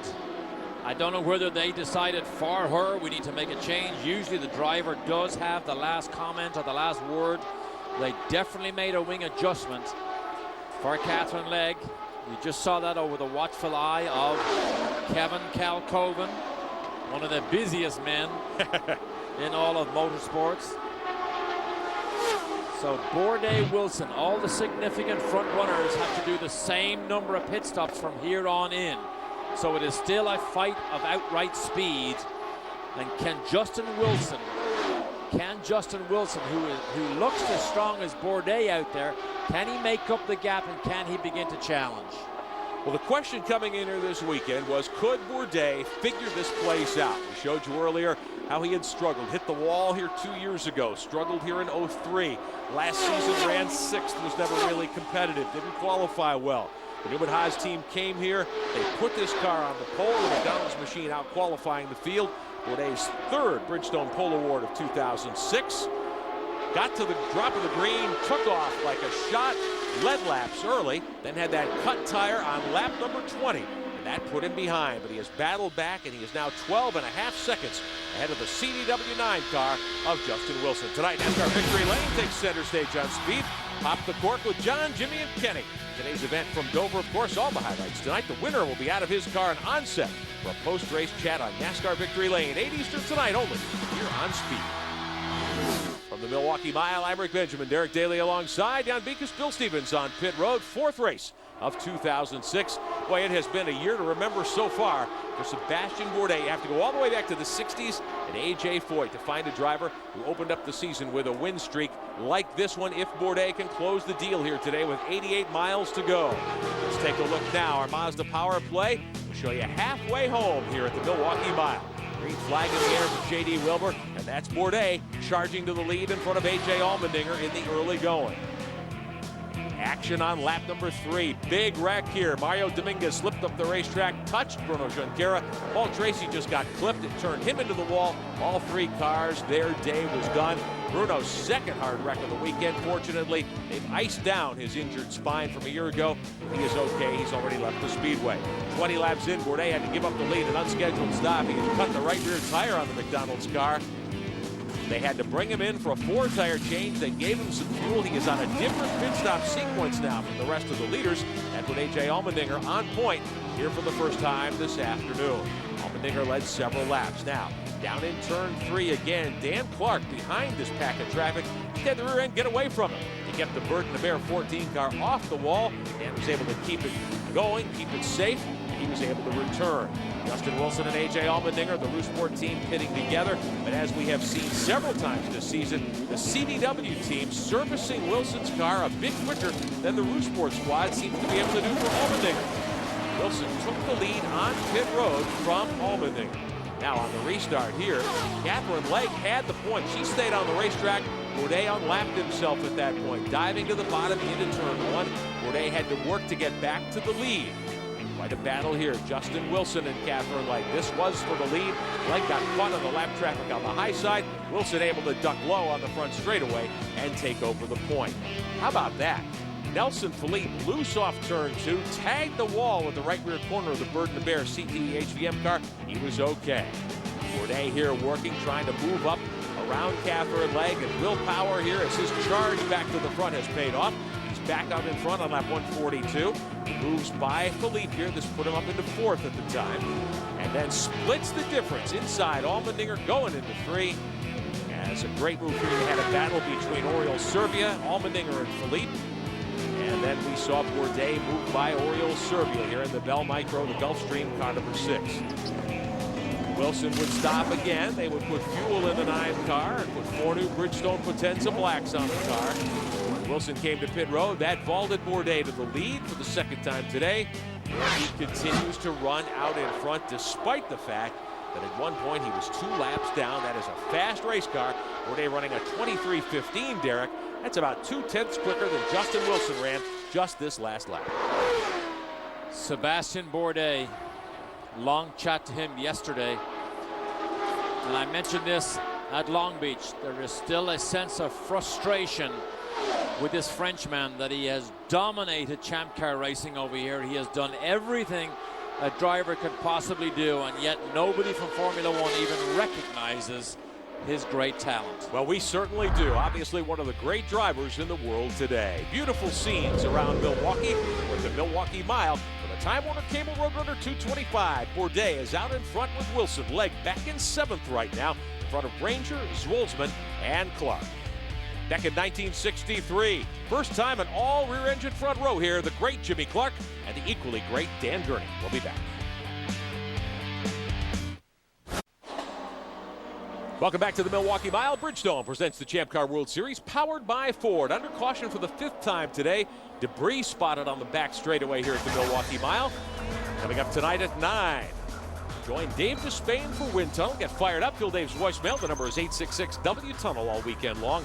The more animated you are, the more you'll be heard on Wind Tunnel with Dave Despain tonight at 9 Eastern on Speed. Kevin Kalkoven's going to talk to Dave tonight on Wind Tunnel. Should be most interesting. A lot of talk about the future of the Champ Car World Series this week, and we should learn more about that perhaps tonight here on Wind Tunnel. Sebastian Bourdais, the dominant force. This will allow Justin Wilson to pack up behind along with the rest of the field. Wilson, though, the only other car on the lead lap as the Champ Car safety team, led by Lon Bromley, goes back to work around the backside of this historic race course to take a look and see just what might be out there. Champ Car pace car team. Stacy Kuhn from Englewood, Colorado, driving the Ford Mustang GT this weekend with Kelly Williams from Toronto, Ontario, Canada in the shotgun seat. Looks like most everybody should come in when pit road opens up. Looks as though this one will become a timed race to 1 hour 45 today. 72 laps to go by distance, but only 24 minutes and 20 seconds remaining in the clock here today. So it looks as though we will end on time, Derek, at 1:45. And I would think in that situation, since we've got 24 minutes to go, I think you'd run probably 50 laps or so, depending on the number of cautions remaining in the day. And that would mean one final stop should do it for these teams. About 50 miles of racing to go. And you know, it will be one final stop. And think about this. What's going to happen is that huge gap that Justin Wilson had to make up. He was on the same lap to try and catch the leader. Now behind the pace car, he's going to close down on that gap. What's even better, Jan, not everybody came in, so Wilson is now 1, 2, 3 cars behind Bourdais after this stop, yeah? And we're at Sebastian Bourdais' pit. At the same time, we will watch to see what happens with Justin Wilson. A very quick stop. Wow. Right around 7 seconds is what we saw for Bourdais, and we're continuing to watch Justin Wilson. And both PKV teammates come in and come out. No adjustments to Oriol Servia. He just told his team the car's as good as it's been all day. And yes, Catherine Legg had a wing adjustment in her last pit stop to try to cure the understeer she talked about earlier today. On board here, Wilson. He will come back up onto the racetrack. Now, Wilson will give up a lot of track position, Derek. That was a long stop for the CDW team. However, if they made any adjustments to his car, it did not look towards the end of that last stint that Wilson was that happy with the handling of his car. If they've managed to change it and give him the balance he seemed to enjoy earlier on, he could well run down Sebastian Bourdais, because right now he is only 3 cars behind Bourdais in line. Yeah, I mean, Derek, they did change the car, and they changed it predominantly with tire pressures. He, like A.J. Allmendinger, his teammate earlier, the car was going loose. So they've changed those tire pressures again. Like we said earlier, 1 pound of tire pressure is the same as changing a spring by 50 pounds. So you have a big range. He should be better. Still under caution here at the Milwaukee Mile, preparing for a restart with 22 minutes of action still to come your way today. Bourdais, Wilson, Philippe, Allmendinger, and Oriol Servia, the top 5. Catherine Legg chasing Will Power as they fight it out for 6th. A lot of history at this place. 1952, Iron Mike Nazarek in car number 73 won the Rex Mays Memorial. They don't want him. Jan, I don't know whether I've seen the... Welcome back to Milwaukee. The Time Warner Cable Roadrunner 225. Bridgestone presents the Champ Car World Series, powered by Ford. Sebastian Bourdais is your leader. 158 laps of the original 225 are complete, but this will be a timed race. Disaster for Will Power here, Derek Daly. Watch the right rear wheel. Right rear wheel. Watch it. Watch it. Little piece of something that shouldn't be there, about to pop out. There she goes. There she goes. End of Will Power's day. That actually, Bill, you know what that was? Down here with Rob Edwards. He, of course, is with Team Australia. What a great run for Will today, and for this to end this way, it's got to be a disappointment. Yeah, it's very disappointing, particularly coming on top of what happened yesterday with Alex as well. But I think for the first time on an oval, Will really did himself proud. The guys did a good job with the car and getting the setup right. And I'm sure Will learned a lot, ready for coming back again next year. What was impressive to us, he lost his right side rear view mirror earlier in the race, and yet he stayed out of trouble. Yeah, he stayed out of trouble. I think, you know, Derek Walker's got a lot of experience, was spotting for him from up top and talking him through, and I think they developed a good bit of teamwork today, and I think that helped a lot. All right, we're going to get Will Power. He's standing right over here. Will, great run today. To have it end like this, I know you're disappointed. Yeah, it's pretty disappointing. You know, mechanical failure, that's life though. Just got to take it on the chin, and hopefully Portland will be on the money. Better luck next time. Yeah, Bill Stevens with Will Power. Your chance to enter the Champ Car Live Fast Sweepstakes, brought to you by Bridgestone, with a trip to the Grand Prix of Portland, plus a set of Bridgestone Potenza pole position tires, or a subscription to Auto Week. One grand prize winner gets a new Ford Mustang GT, and will join us in Mexico City for the series finale. Code word is Paul. Your official rules and to enter at the website champcar.ws. The Champ Car Live Fast Sweepstakes, brought to you by Bridgestone. With Derek Daly, I'm Rick Benjamin. Derek, about 17 minutes to go.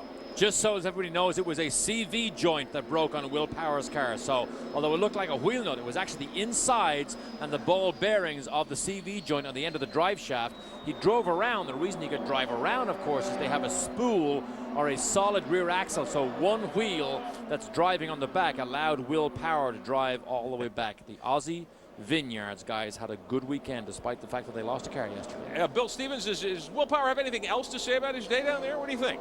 Well, you've got to be happy with your run today, especially first time here at the Oval. Yeah, I mean, the car was running really well, and we were just sort of keeping in there, and just we had a mechanical failure when I took off from the pits with the broken drive shaft, and yeah, it's disappointing, but that's life, and we'll take it on chin and then go to Portland and hopefully be really strong. Were you a little unsettled when you lost that right side mirror? Yeah, it was a pretty big piece of debris come flying in my head, and I weaved and took the mirror off. But yeah, I mean, that was my first oval start, and that was pretty interesting for a first lap. I think you made a lot of fans today. Nice job. Thank you. There is a racing series in Europe called the World Series Powered by Renault Championship. It is very, very highly regarded in Europe. Will Power won 2 of those races last year. This boy can drive a racing car, and that accent is from Toowoomba, Queensland. Jan? With Carl Russo, who of course is the owner for Justin Wilson and AJ, but for Justin, he's been complaining about the car. Have you made some changes and you think he'll be okay now? Yeah, each car has been struggling a little bit with the track.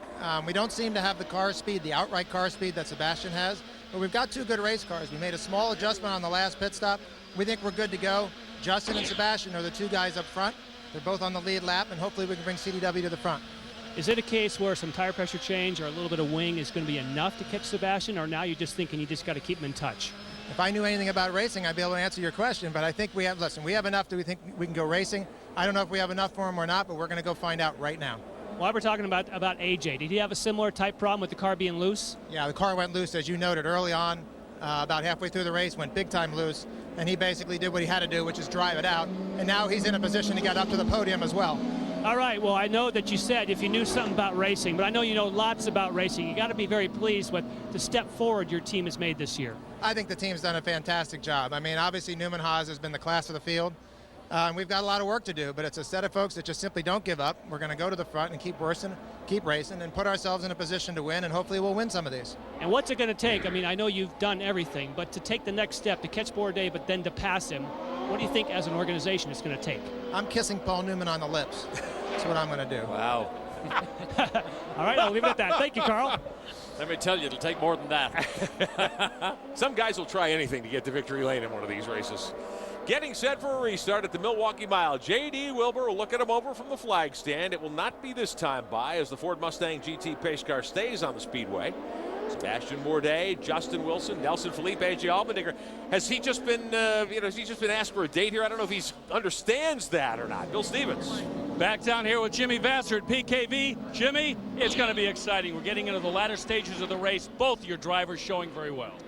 Yeah, Ariel's done a great job in the Gulfstream car, and how about that Catherine in the Bell Micro car? I mean, she's really done a fantastic job. Her first oval race ever. I think we got a little bit behind in the last bit of stops, but we're ready to go for the end. Little birdie told me Oriole has more power to pass than anybody. Going, Oriole. Well, you better start to use it then, huh? Thanks. Yellow. Down to Jan Vigas. With Craig Hampson and Craig with Sebastian Bourdais, it certainly looks like he got everything in the bag. Is that the case? Yeah, I wish they didn't realign the field like that. I liked having those lap down cars there. The rule says in the final laps of the race, they'll get the lap down cars out of the way. We've got about 40 laps left to go in this race. It's going to be time shortened, but I don't know. They want to put on a good show for all you fans, so that's what they're doing. I think the car's pretty good. We put in more fuel than we really needed on that last stop because I thought we, had everything well in hand. So now I kind of wish we had really cut the margins the way we really needed to. But hopefully that extra weight doesn't affect us and we can bring this thing home. Honestly, we struggled here a lot in the past few years, and we came into it saying we just wanted a top 5. And, as well as we run, I'd like a win, but we'll see. I think things are looking good for much better than a top 5. You heard in the background, they're getting ready to go to green. Craig Hampson's wife, Helen, had a baby girl after Monterey, Hannah Cole. I doubt she's watching Dad, but Dad's having a good day. We congratulate the Hampsons and the Newman Haas team. Bourdais, your restart leader. Wilson, Philippe, Allmendinger, and Servia. And Philippe is fast. Watch Philippe here in that very dark-colored HCM car, because he is brave today. He takes him down into one. Should be about 35 laps to go. You see the time clock, top left of your screen. 12 minutes of racing remaining here at the Milwaukee Mile. 4-second spot. Philippe tries to dive bomb Wilson. Oh, look at this side-by-side. This is what Bourdais needs. These two boys to have a scrap among themselves. Can Philippe pull it off into turn 1? The 19-year-old on the inside. Philippe going for his best career finish.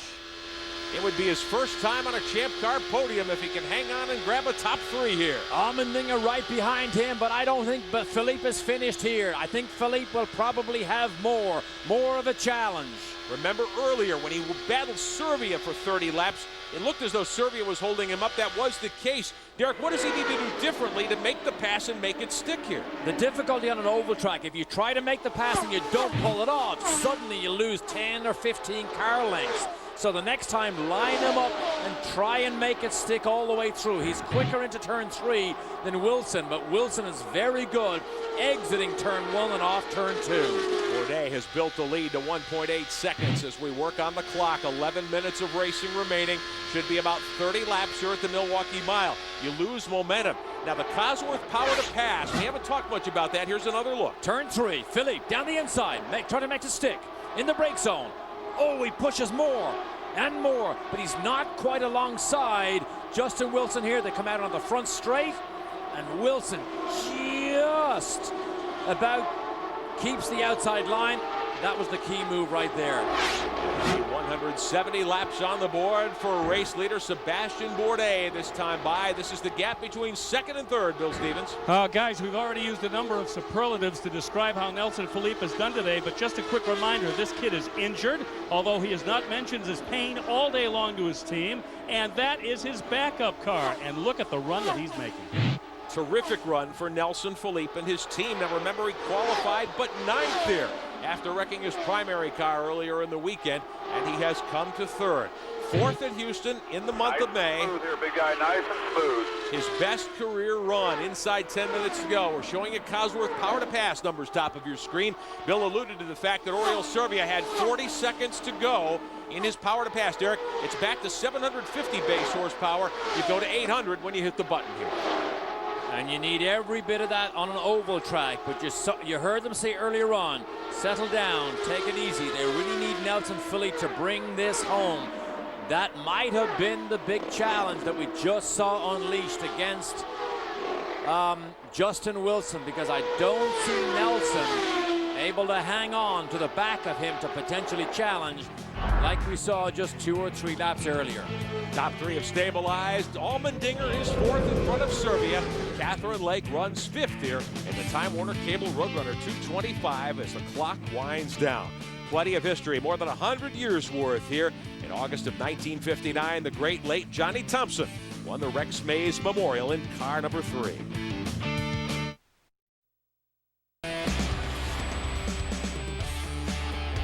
Back in the Milwaukee Mile, Rick Benjamin with Derek Daly. Bridgestone presents the Champ Car World Series, powered by Ford. Great battle for 8th position here.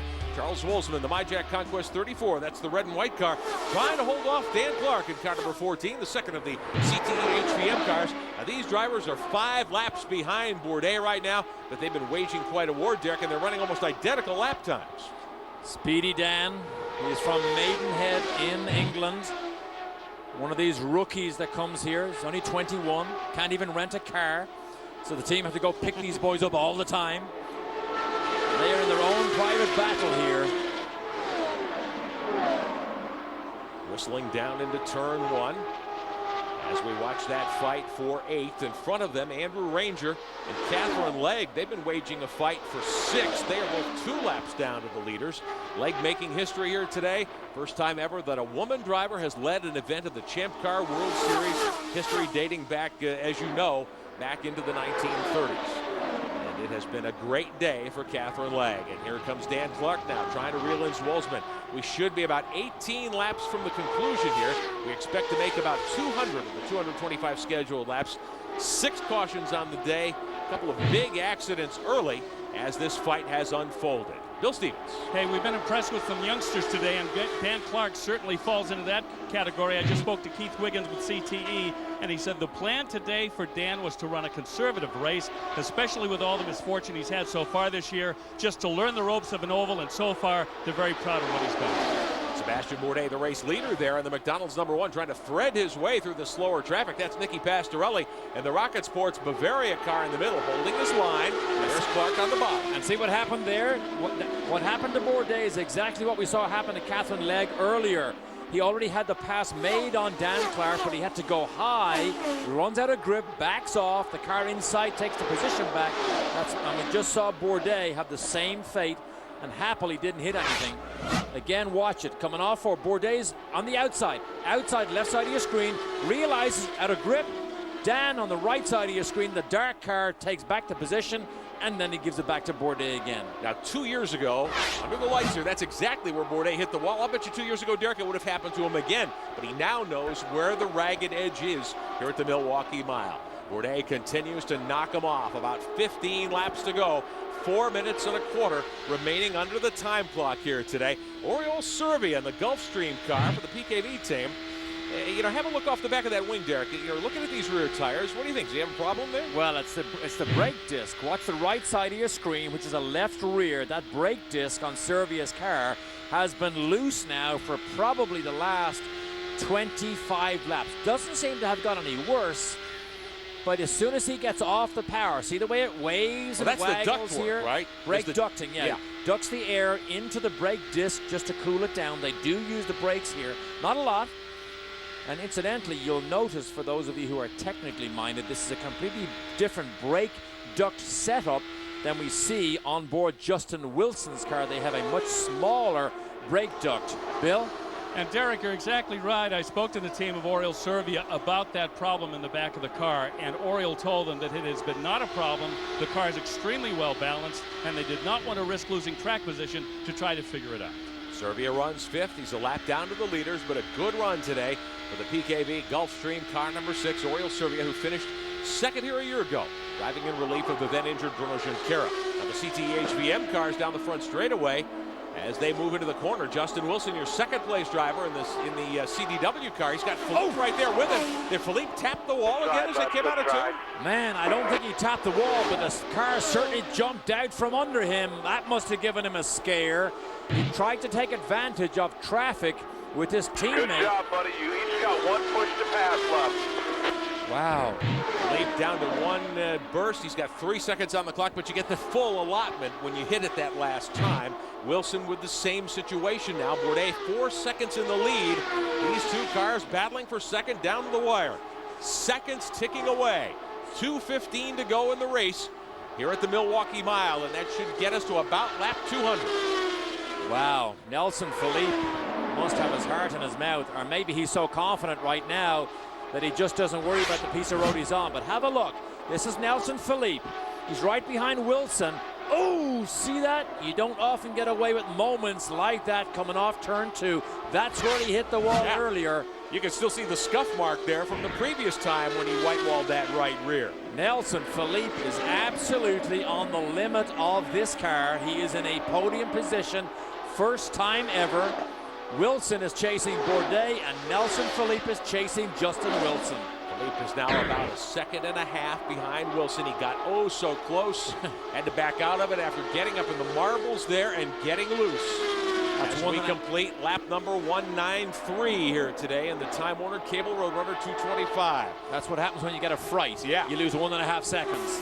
Earlier in the weekend. This is Philippe's problem on Friday. Take a look here. Oh, this was a sickening wallop backwards. Destroyed the racing car. This was unfixable. Almost serious damage to his knee. He comes back in a spare car, says, don't mind the pain, give me a good setup, and I will show you boys. Nelson Philippe, his finest day in a champ car. Less than a minute to go. Enough time for 2, maybe 3 laps. We won't get to the 200 lap mark. It'll be about 197 as Bourdais builds that lead now.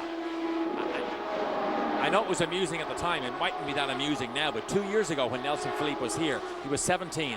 You can't even get a credential to get down pit lane until you're 18 years of age, and yet he was out in the racing car doing his thing. A couple of laps to go here in Milwaukee. Should see the white flag. J.D. Wilbur waves the white over Sebastian Bourdais. Philippe running third behind Justin Wilson. This will be Bourdais' 20th career Champ Car World Series victory in his 4th season. One on the oval at Las Vegas last year in an 04. One in Germany and England back in 03, if you recall those two tracks. Bourdais with a fist in the air. Sebastian Bourdais opens the 2006 season with his 4th consecutive win. Guys, this one is for you, for Newman Racing, for the McDonald's team, because you guys made it. You gave me the car to win this race. You guys did a hell of a job this weekend, Seb. You bring it into pit lane. Kenny Seebeck said Milwaukee's off the list. Off the list because we've never been able to win there. Awesome job by this team. Sebastian Bourdais brings the McDonald's car number 1 under the checkered flag at the Milwaukee Mile. 4 straight wins to open up the 2006 Champ Car World Series season. Bourdais serving up donuts to the crowd here at the Milwaukee Mile. Wilson runs second. Philippe gets his first podium. They'll be back. Morning. Hi.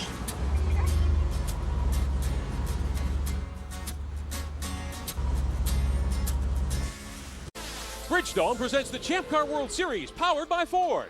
Our coverage today being brought to you by Bridgestone, passion for excellence. And by Ford, bold moves. Sebastian Bourdais has just climbed from the car in victory circle and finally pulled it off for Newman Haas. A home victory. And Sebastian, I know that when you had that leak in the tire and you had to make an early pit stop, you thought maybe today would not have been the day. Well, I said, you know, it's like the malediction here at Milwaukee. It keeps on going on, but the car felt so awesome. I can't thank this Newman Haas and this McDonald's team enough. I mean, this car was just a rocket ship, and you know, we've had all the misery in the world here in the past, and today was just ours, and you know, it feels so good. Things are certainly coming your way. You've got this 4 in a row. Cristiano D'Amata has done the 4 in a row. Now you move to places where you got to be more confident. If there's one place you thought you'd have a trouble, it would have been Milwaukee, correct? Well, I thought we were going to be reasonable. I just didn't think we were going to be dominant. That's it. Now that you've got this 4, are you thinking streak? Are you thinking you can run the table, as we call it, and win them all? No, I don't think so, but we'll do our best, and this McDonald's car is our little baby. Congratulations.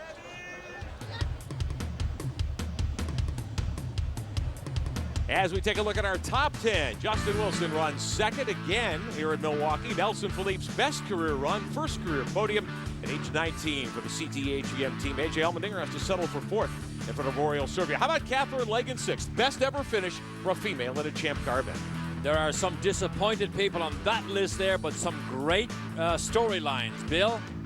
Down here with Justin Wilson, kind of a theme we've got here. Coming in second to Sebastian Bourdais, but you have nothing to be ashamed of with your run today. Yeah, no, it's frustrating not to get the win, but under the circumstances, I think we had a great race, and it's an interesting last 10 laps there with Nelson racing pretty hard from that restart. But really pleased, very happy for the team, and the crew did a great job, and just it's nice to come and do this, a home race for CDW as well, so we've got a lot of support there. So to finish on the podium on an oval, I'm pretty pleased with. You looked at home on the oval, but I got to ask you, going into that first turn, when the race was beginning, what was going on in your mind?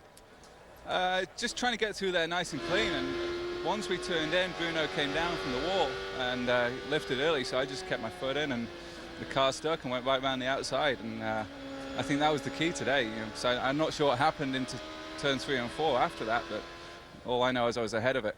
Were there any changes to your car during the race today, or was it pretty much dialed in?